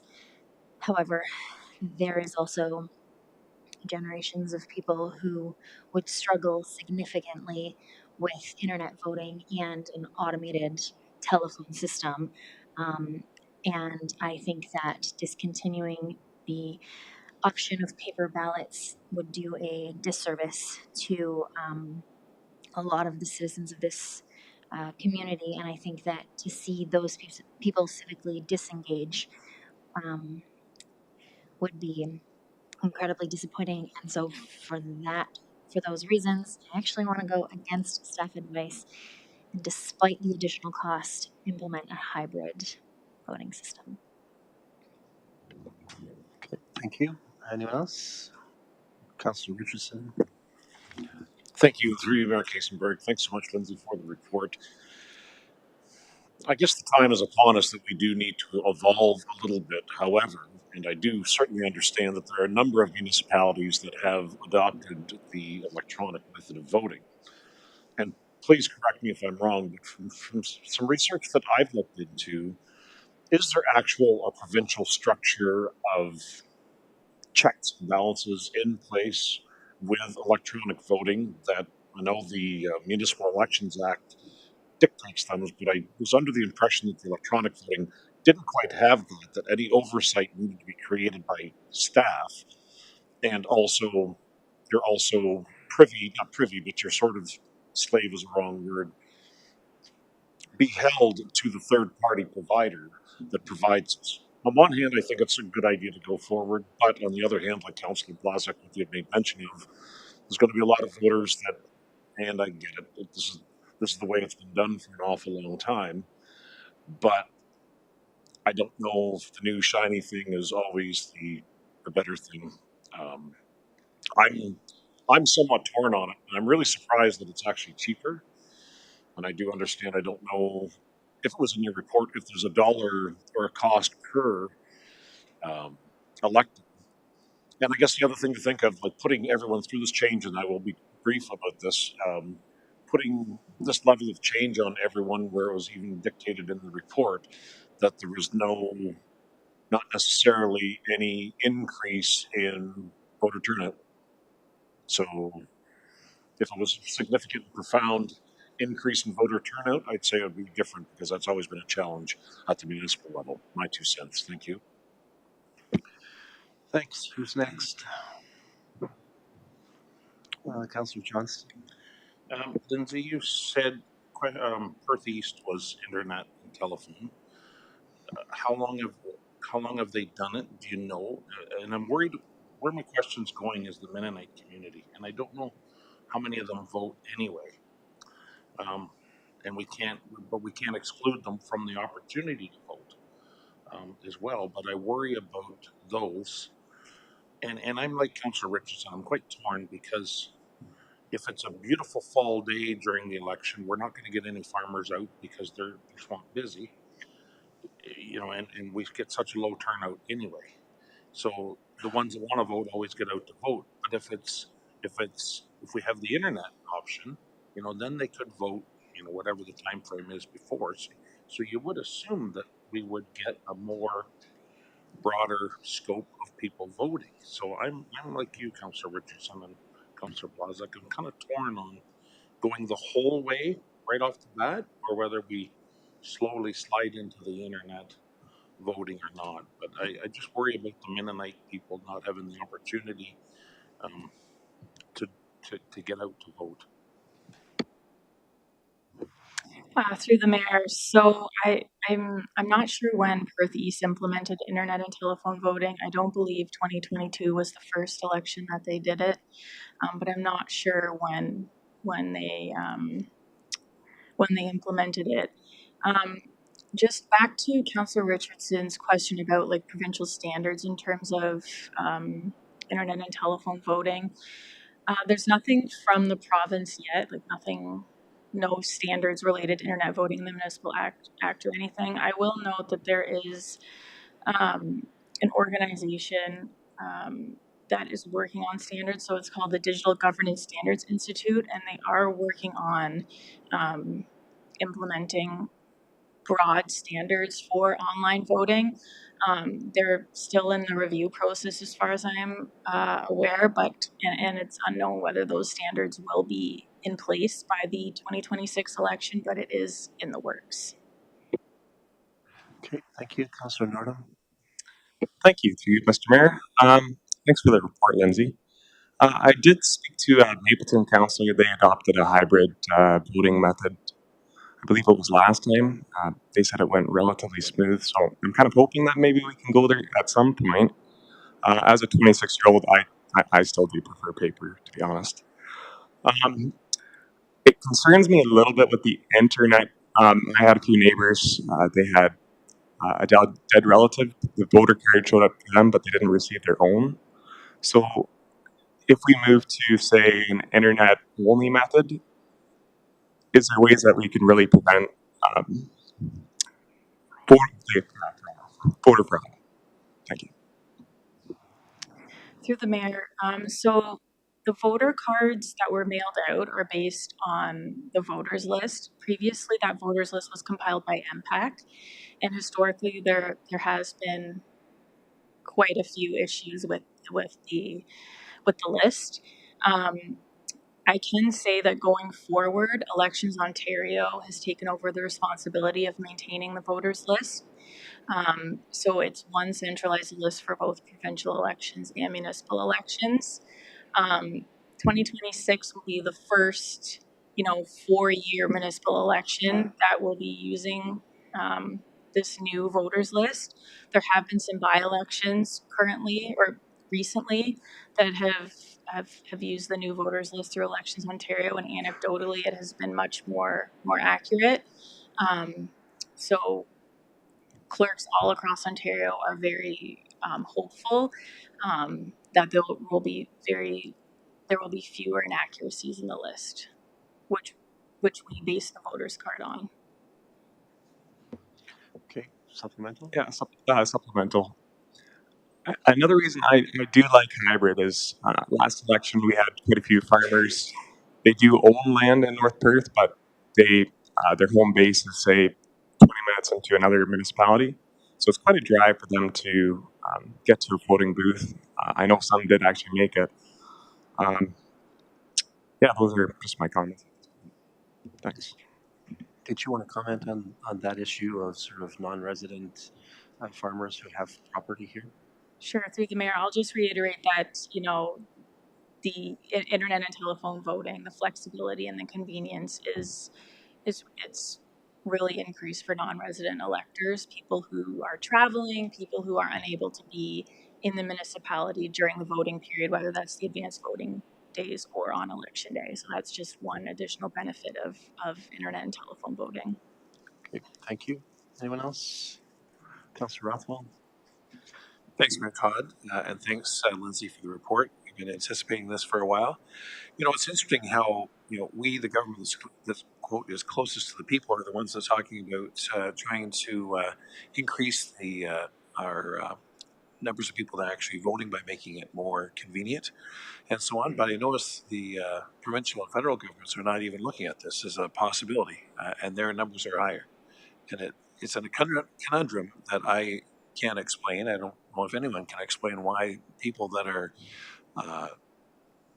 will shop with their run into people at the grocery store or the sports field and we're out voting don't actually make that opportunity to go vote in the same numbers and percentages that they do provincially and federally. It's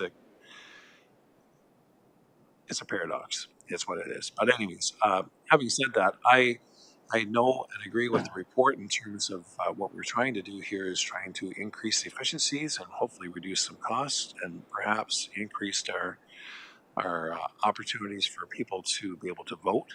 There's great things about that. But at the same point, I understand what's been talked around the corner around the council table here is that the issue of the actual paper vote and elements in our community, whether those that either A, prefer to use the ballots because of their own religious scenario or because of their unwillingness or inability to use technology to vote.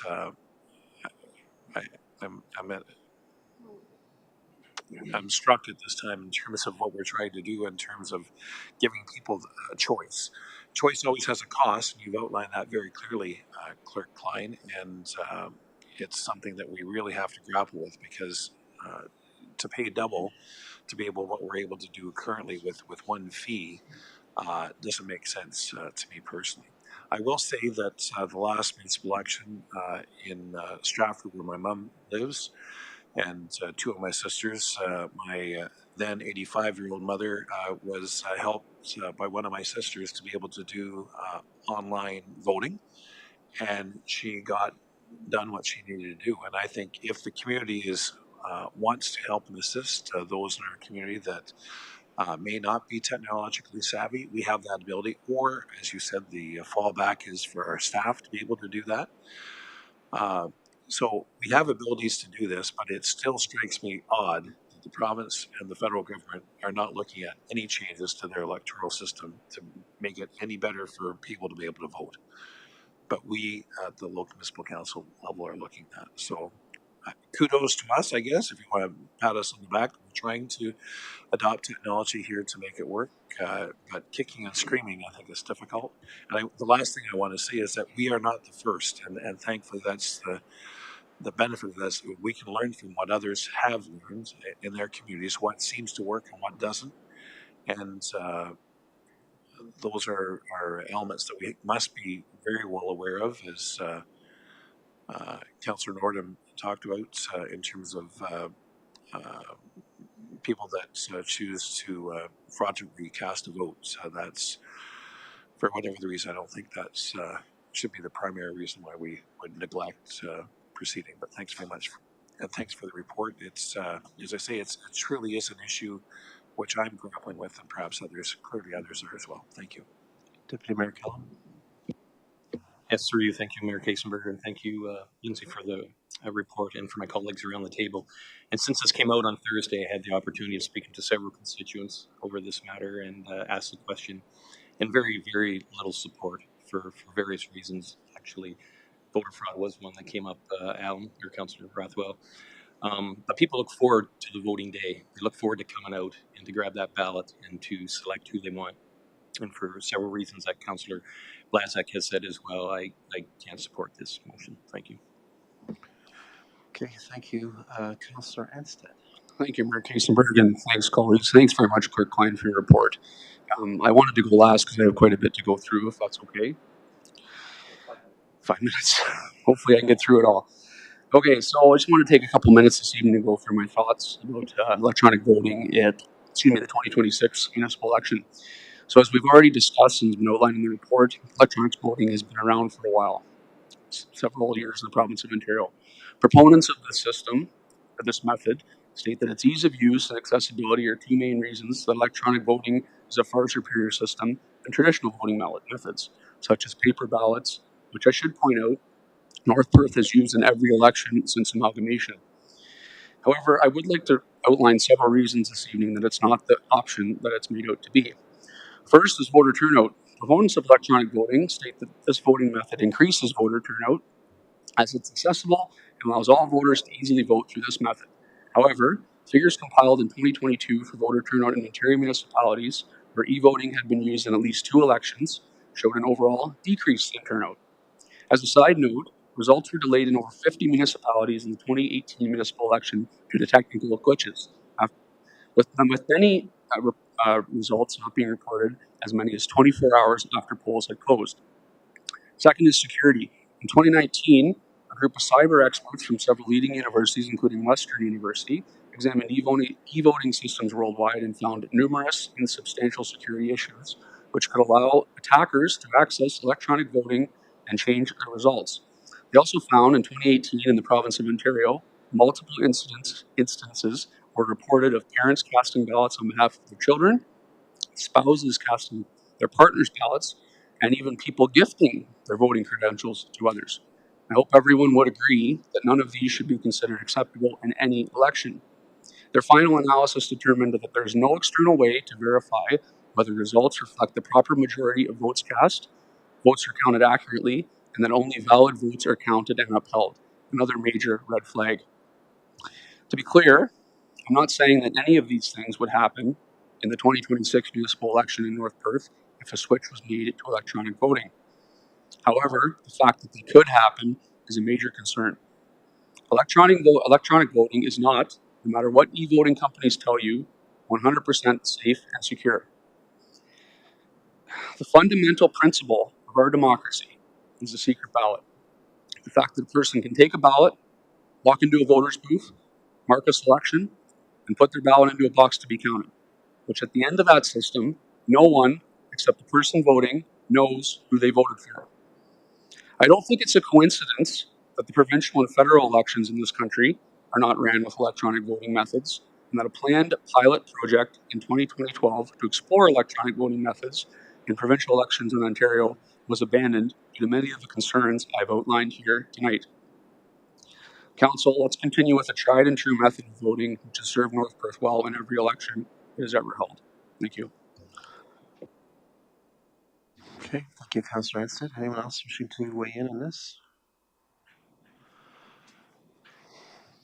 I think the only point that encourages me with regards to internet and telephone voting is that we've heard from the clerk the intention of having a help center or help approach available to those who would have difficulty with that technology. And that, I think that can encompass the Anabaptist community, per Councillor Johnston's comments, and in some cases, those who often are elderly and who are uncomfortable with the technologies of the internet, although I think increasingly those folks are few and far between, remembering certainly the wonder of my mother enjoying the internet near the end of her life.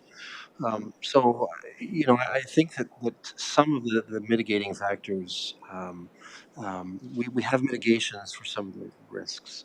The question of reliability and voter fraud is real, and certainly, no one wants to muck up the system with such with technologies that could muck up the system.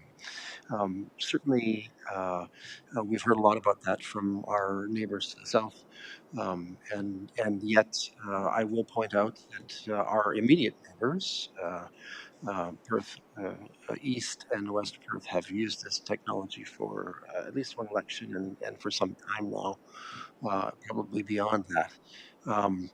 So I have to admit, I'm like the rest of you torn, but lean towards including internet and telephone technologies in our voting next time. Whether or not we add or leave the manual vote in is of interest. I think there's a diversity of opinion around this table on this one, but I certainly want to make sure that the opportunity is available for farmers who find it inconvenient to come to a location, for our youth who are born and raised with these technologies and can't believe that we continue to resort to in-person showing up at a polling station. So I find myself struggling with this just as the rest of you, I think, are. But I will say that, sort of on balance, I would vote for the resolution as it stands. I think the staff has done a good job of presenting to us, and given the experience of our immediate neighbors, I would be comfortable with making that change. Appreciate that not all of us are there. So, um, anyone else want to make a comment before we consider what to do with this resolution? Because we have a resolution. I heard enough voices that perhaps we need to do something with that. Councillor Duncan. Yeah, thank you, through your mayor. I may sound like a bit of an old stick in the mud here, but I think it's important to show up at a polling station, show your ID, and walk in and mark your ballot. And for that reason, I think we should stay with the paper ballot system. Okay, thank you. Do we have clear costs for just paper only, like continuing what we've done over the years? To Mayor Kasenberg, so the 2022 election came out at about $40,000. It would be roughly around that, accounting for inflation. I will note that, as mentioned in my report, we have previously been using our tabulator machines that were purchased in 2001, I believe, which have likely exceeded their intended lifespan. So we will have to look at most likely renting those if we were to move forward with paper ballots. Due to the cost, I don't think we would buy new ones, but renting that would probably be the way to go. Okay, thank you. Anyone else with comments or questions?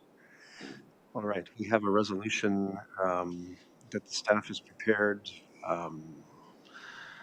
I mean, perhaps the best approach is to just consider the resolution as it was offered to us, and if we don't like it, we turn it down. Is that fair? Let's see if we can get support first as mover and seconder for it. Yes, Councillor Anstad. Thanks, Mayor Kasenberg. Could we, I know that we're going to vote electronically here on our e-scribe, but could we request a vote where it actually shows in the minutes who voted for what? Thank you. Unrecorded vote, that's fine. Yeah. Okay. Yeah, go ahead. Thank you. just before we go ahead and either approve or deny this motion, I was just wondering if there was any interest around the council table of having a hybrid, since that wouldn't be one of the options if we voted on them as is. Why don't we straw poll that? Of the available options that you've heard about, how many of you would consider a hybrid option that includes both internet, telephone, and polling station in-person voting? Okay, Councillor Nordum, okay, it's 4. I would certainly consider it 2. Okay, so perhaps we should try that option? We'll try it. All right, let's have a look at it. Let's try this resolution first and see what happens. The Council of the Municipality of North Perth, approves a hybrid voting method, including internet and telephone and paper-based ballots as the voting methods for the 2026 municipal election, and that the Council of the Municipality of North Perth directs staff to bring forward a bylaw to authorize internet and telephone voting and in-person voting with paper ballots as the voting methods for the 2026 municipal election. Moved by Councillor Blazek, seconded by Councillor Nordum. Any further discussion or debate on this? Put it to the test. Hybrid. This is a hybrid resolution. All right, let's have that vote if we can, if the clerk is ready.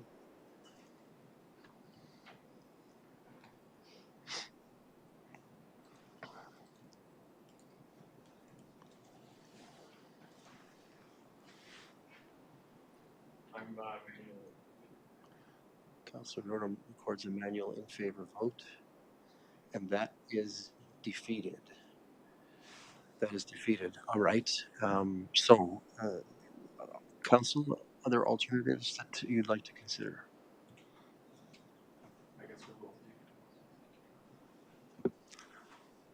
If hybrid is not an option, I would make a motion towards paper.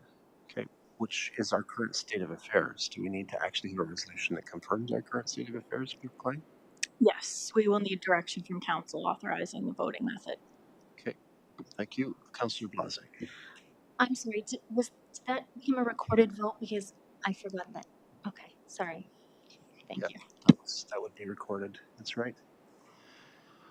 Okay, so considering then a resolution as follows, that the Council of the Municipality of North Perth approves in-person paper-based ballot voting as the voting method for the 2026 municipal election, and that the Council of the Municipality of North Perth directs staff to bring forward a bylaw to authorize in-person paper-based ballots as the voting methods for the 2026 municipal election. And the clerk is waving her hand at me. To Mr. Mayor, I would just ask that you specify with tabulator machines in the resolution. Okay, with tabulator machines, everyone okay? I understand that. Okay, I'll call for a mover. Councillor Nordum, seconded by Councillor Richardson. Any discussion or debate? My e-scribe just kicked me out. Anyone else have that problem? Let me get back in.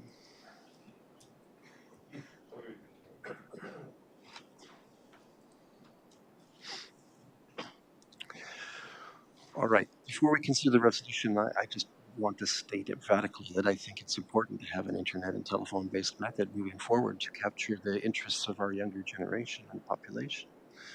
I find it concerning that we wouldn't think so. So I'm not going to vote in favor of this one, but let's consider the vote.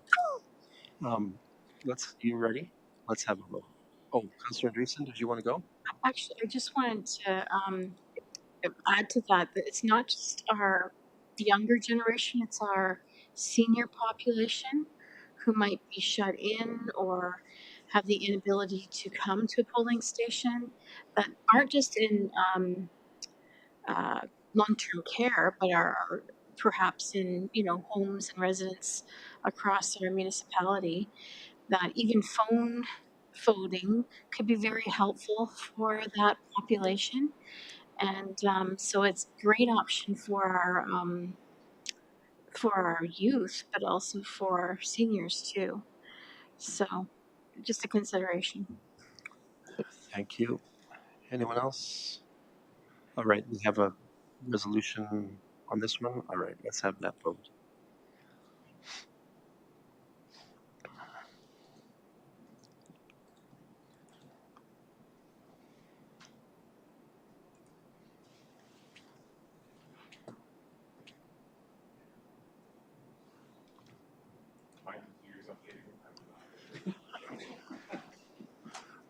I'll have to record a manual opposed vote. Yeah. Okay, that's carried. There we go. We have the solution. The solution is no change in the voting process. All right, let's move forward. Thank you, Clerk Klein, for the work on this. We have a report from the CAO's department under item 9.4 of our agenda. In item 9.4.1, the CAO has brought forward a report proposing action on a problem that could be have that could be said to have roots 165 years ago in the laying out of the village of Moncton. As CAO Snell will unfold for us, there's a long-standing matter of unopened road allowances preserved with that original village plan that it may just be time to address. So CAO Snell, you're up. The floor is yours. Thank you, Mayor. Good evening, Mayor and Council. Yeah, so even though it's a problem today, it probably wasn't a problem when they first established the subdivision 165 years ago. But just with how the plan to develop Moncton and how Moncton actually developed have presented conflicts that haven't been addressed in recent times, and we are starting to run into issues with the existing original subdivision layout of Moncton. And maybe if the clerk's department just put the map up, might be the easiest to explain. So the yellow outlines the current and actually future approved settlement boundary area. So that's the one that's been presented in the most recent draft OP. And then beyond that, to the northeast, we have a series of road allowances that date back to the original subdivision plan that dissect a number of private properties. And King Street, north of Queen Street, which actually doesn't even show up on even the county's current GIS, but we do look like it shows up on the land registry office, is right now potentially blocking some planned building. So we, at this point, would like to try and address all the open road allowances, and that would be done through a series of stop and close bylaws, a potential deeding bylaw, and bylaws to hopefully sell the vacant parcels to either neighboring landowners or one landowner if it makes sense, because the entire road allowance is in their name. So one can see that farm to the east has a number of road allowances, and his property is completely dissected by our existing road pattern. So many of the landowners may not be aware of the existing road allowances. So this will be ongoing conversations with them, but did want to certainly bring this to council prior to staff undertaking this process. I suspect one of the reasons why it still is in existence is it will be an undertaking that will take some time and expense to correct. So therefore, there will be survey, legal, and staff time required. And if the adjacent landowners do not want to take ownership, we'll have to deal with that issue at some point. But we for sure need to step up and close. So the recommendations before council to direct staff to proceed with the process and to consult with adjacent landowners regarding the transfer of ownership of the remnant land parcels. And I'm willing to take any questions council may have.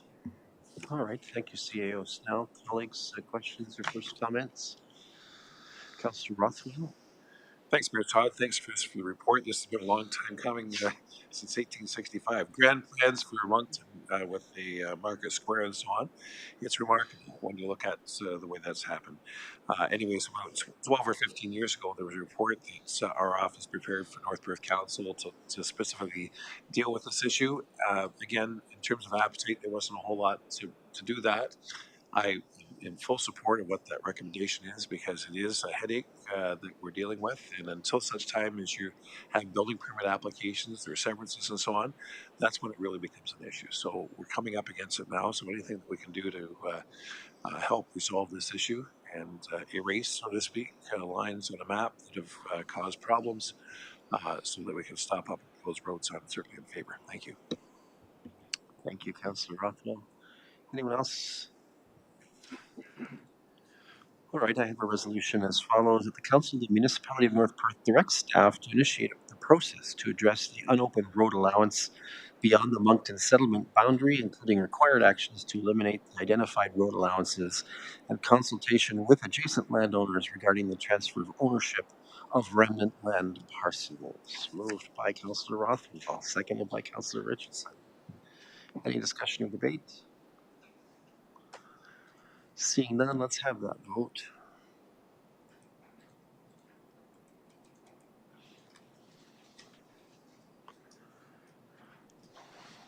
And I have to record a manual in favor vote. Scribe has just locked me out. That is carried. That is carried. Thank you. It's not every day we get to address matters that are 165 years or so in the making. Yeah, we're we're at a reasonable point for a bio break. I think let's do that. Let's come back at 9:15. Okay.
All right, that brings us to item 10 on our agenda. Does any member of the council wish to ask for a report from staff or from a committee of council?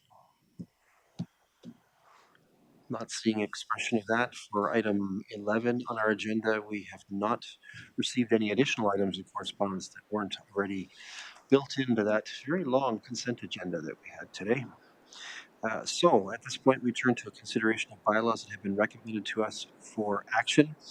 Councillor Johnston has indicated during the break that he'd like to make a declaration around pecuniary interest, so I'll call on him to do that at this point. Thank you, Mr. Mayor. I'll declare conflict on 12.3.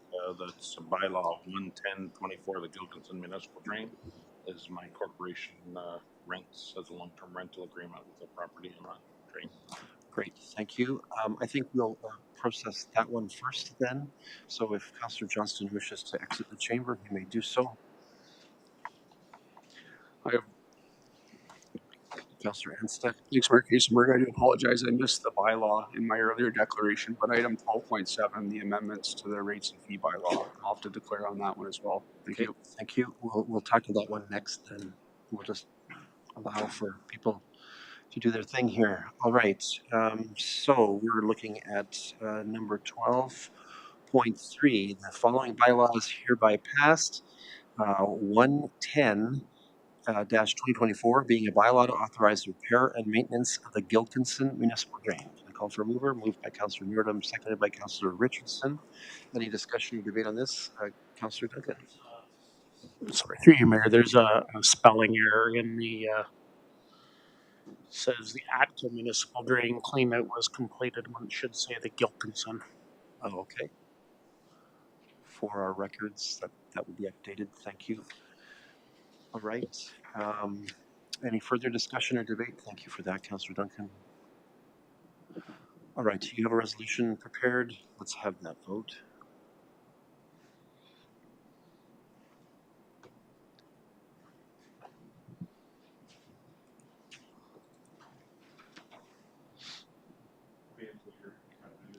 Okay, Councillor Nordum records Emmanuel in favor.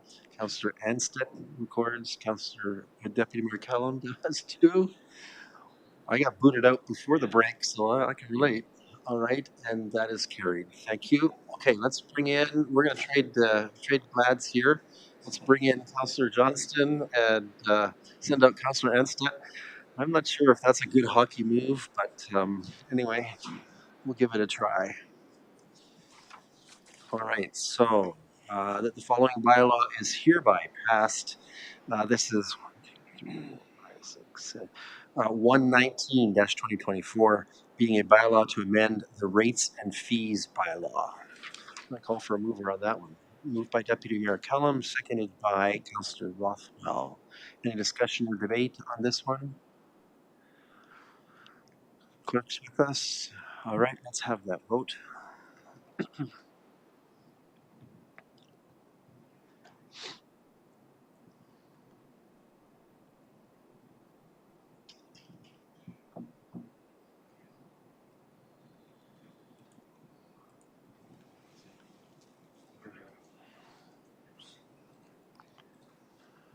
And that is carried. All right, let's bring in Councillor Anstett.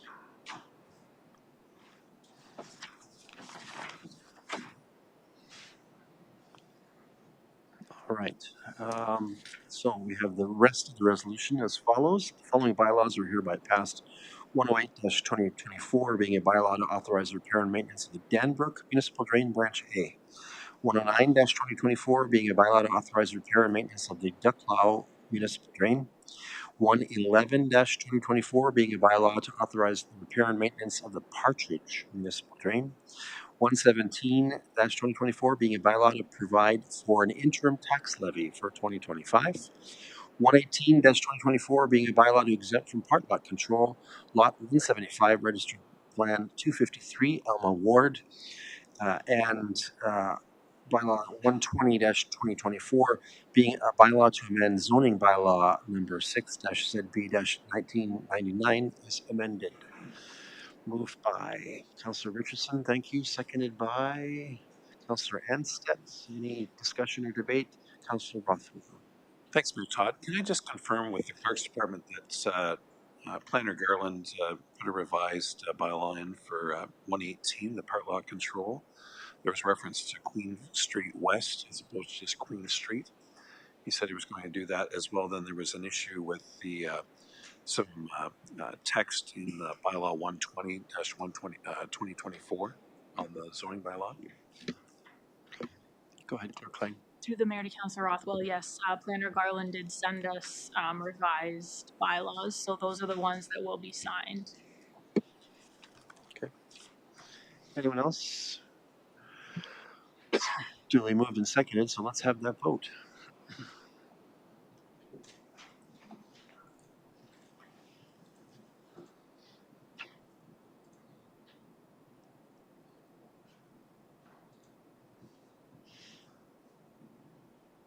And that is carried. Thank you.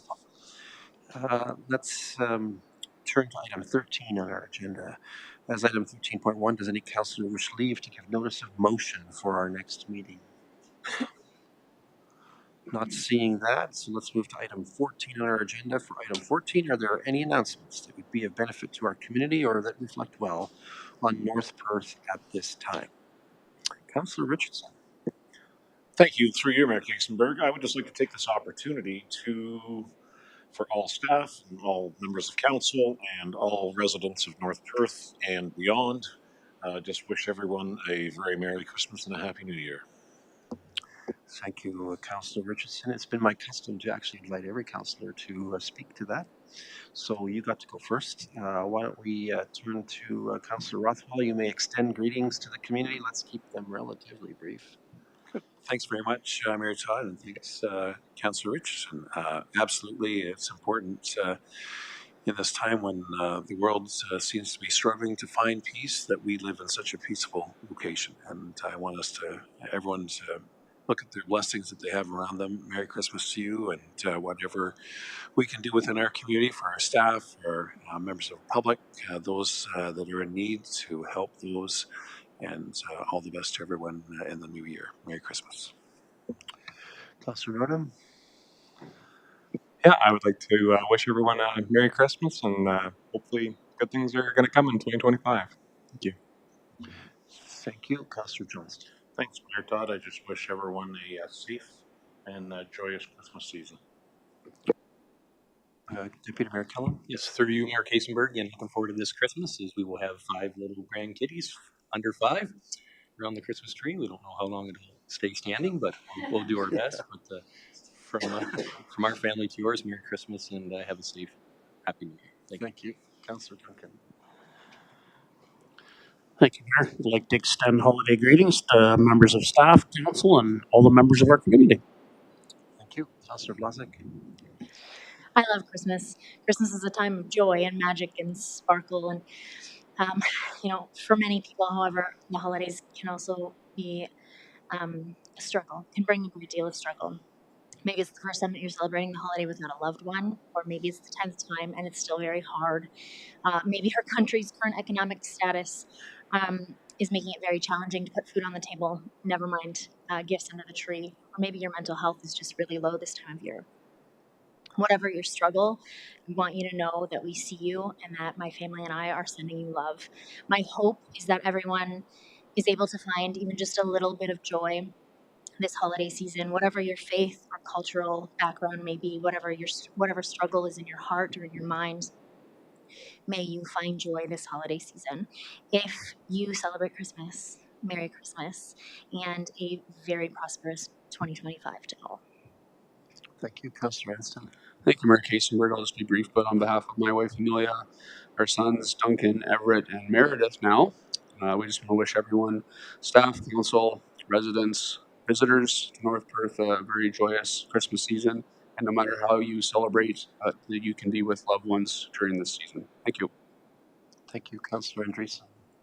Thank you, Mayor Kiesenberg. I just want to take this time to definitely reflect on this great community we live in and be very thankful and grateful for our staff, their leadership, and the citizens of this community who just really step out and volunteer and make contributions and provide feedback to us as a council. We thank you for contributing to the safe community. And I just want to wish everyone a very Merry Christmas if you celebrate this season, and happy holidays, and wish everyone safe travels throughout the season. Thank you. Thank you, Councillor Andreessen. I'll add my own voice to this wonderful chorus. We have had a very interesting year, that's for sure.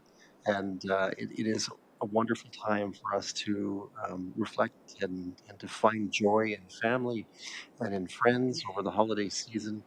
I am grateful for all of you. I actually told in an interview to the radio station that we get along really well, and I'm grateful for all of you. So you might hear that on the radio, but grateful for my colleagues on council, astonished by the wonderful relationships that I have with staff in this organization who are just amazing and dedicated people who day in, day out are making a difference in our community and building the kind of community that we want to live in through our governance and their execution. All of that, we appreciate our community, as Councillor Andreessen talked about, those who are contributing to the many great causes in our community that build and strengthen and enrich our communities with kindness and with peace, as Councillor Rothwell talked about. Grateful for all of that. Grateful for the responsibilities that I have as mayor. Certainly, at times, it can be complicated. Let's put it that way. But in spite of all that, Christmas is a wonderful season, and I enjoy it so much. And the music of Christmas has been playing in my home since September. It's just sort of how I roll, I suppose. And so I wish to all of my colleagues, of our friends on staff, to Jim in the audience tonight, in the gallery. Thank you to our community. The very best with safety intentions, of course, as Councillor Johnston has mentioned. From my family to yours, have a wonderful holiday season. It's overdue. I think we've all been looking forward to Christmas this year, and it's a good thing that it's just around the corner. All right.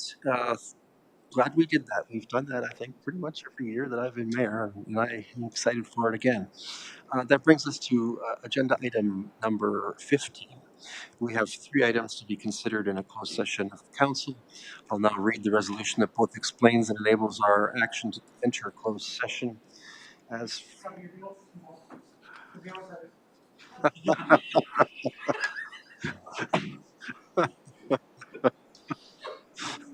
a little gallery comment for those watching the video. Um, all right, here's our resolution as follows: that council proceeds in camera at 9:27 p.m. to address matters pertaining to the following: a proposed or pending acquisition or disposition of land by the municipality or local board regarding Con 1, Part Lot 37, Plan 194, PT, Corporation Lots 17 and 18, RP 44R 4384, Part 1. The proposed or pending acquisition or disposition of land by the municipality or local board regarding former CNR in Listowel, and a proposed or pending acquisition or disposition of land by the municipality or local board regarding Wellington Street Road allowance. Can I call for a mover on this one?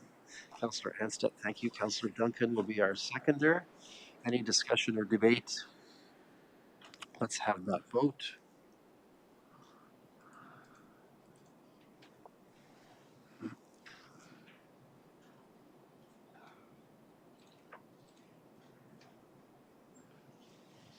And that is carried.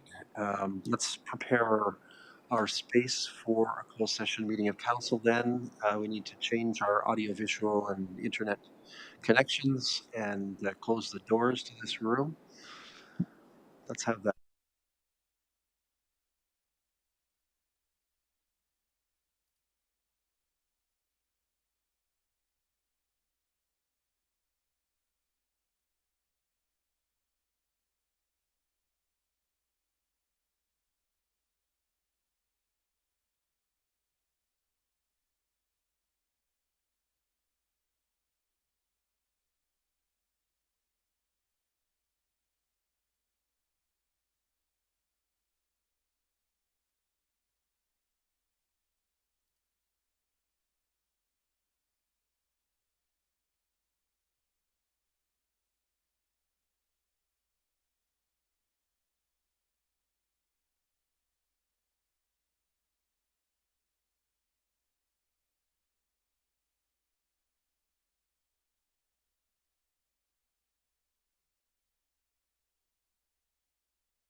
All right, testing.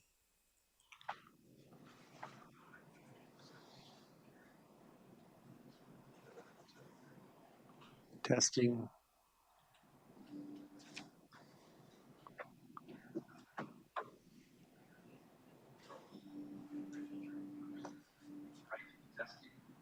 Okay, good.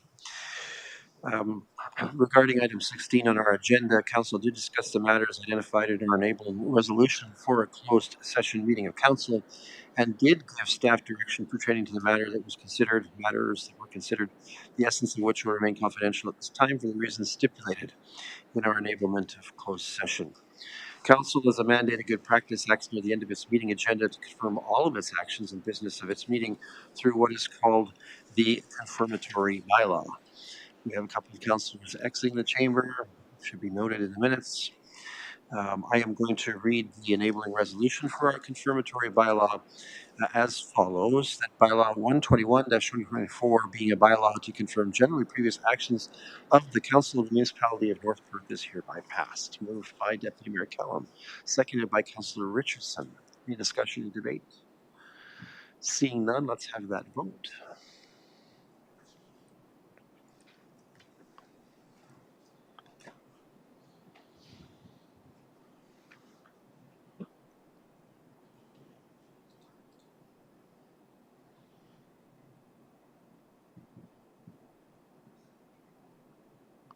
And that is carried. Thank you.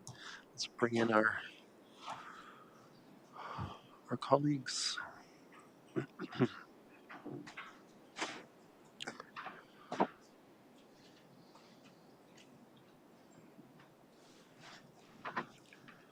All right, councillors, we have completed deliberation, taken action on the business that came before us tonight. It is thus appropriate for us to consider a motion to adjourn. And I have a draft of that for consideration as follows. The council meeting adjourns at 9:46 p.m. to meet again for general council business on Monday, January 6th, 2025 at 7 p.m. Moved by Councillor Richardson, seconded by Councillor Anstead. It's not debatable. Let's have that vote.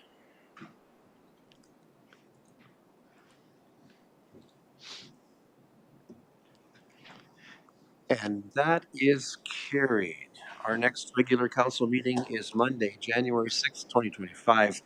Again, I wish all a safe and wonderful holiday season with greetings to the many festivities of our many faiths, and I urge kindness, patience, and safety in your experiences and travel. Until at that time in the new year, this meeting is adjourned.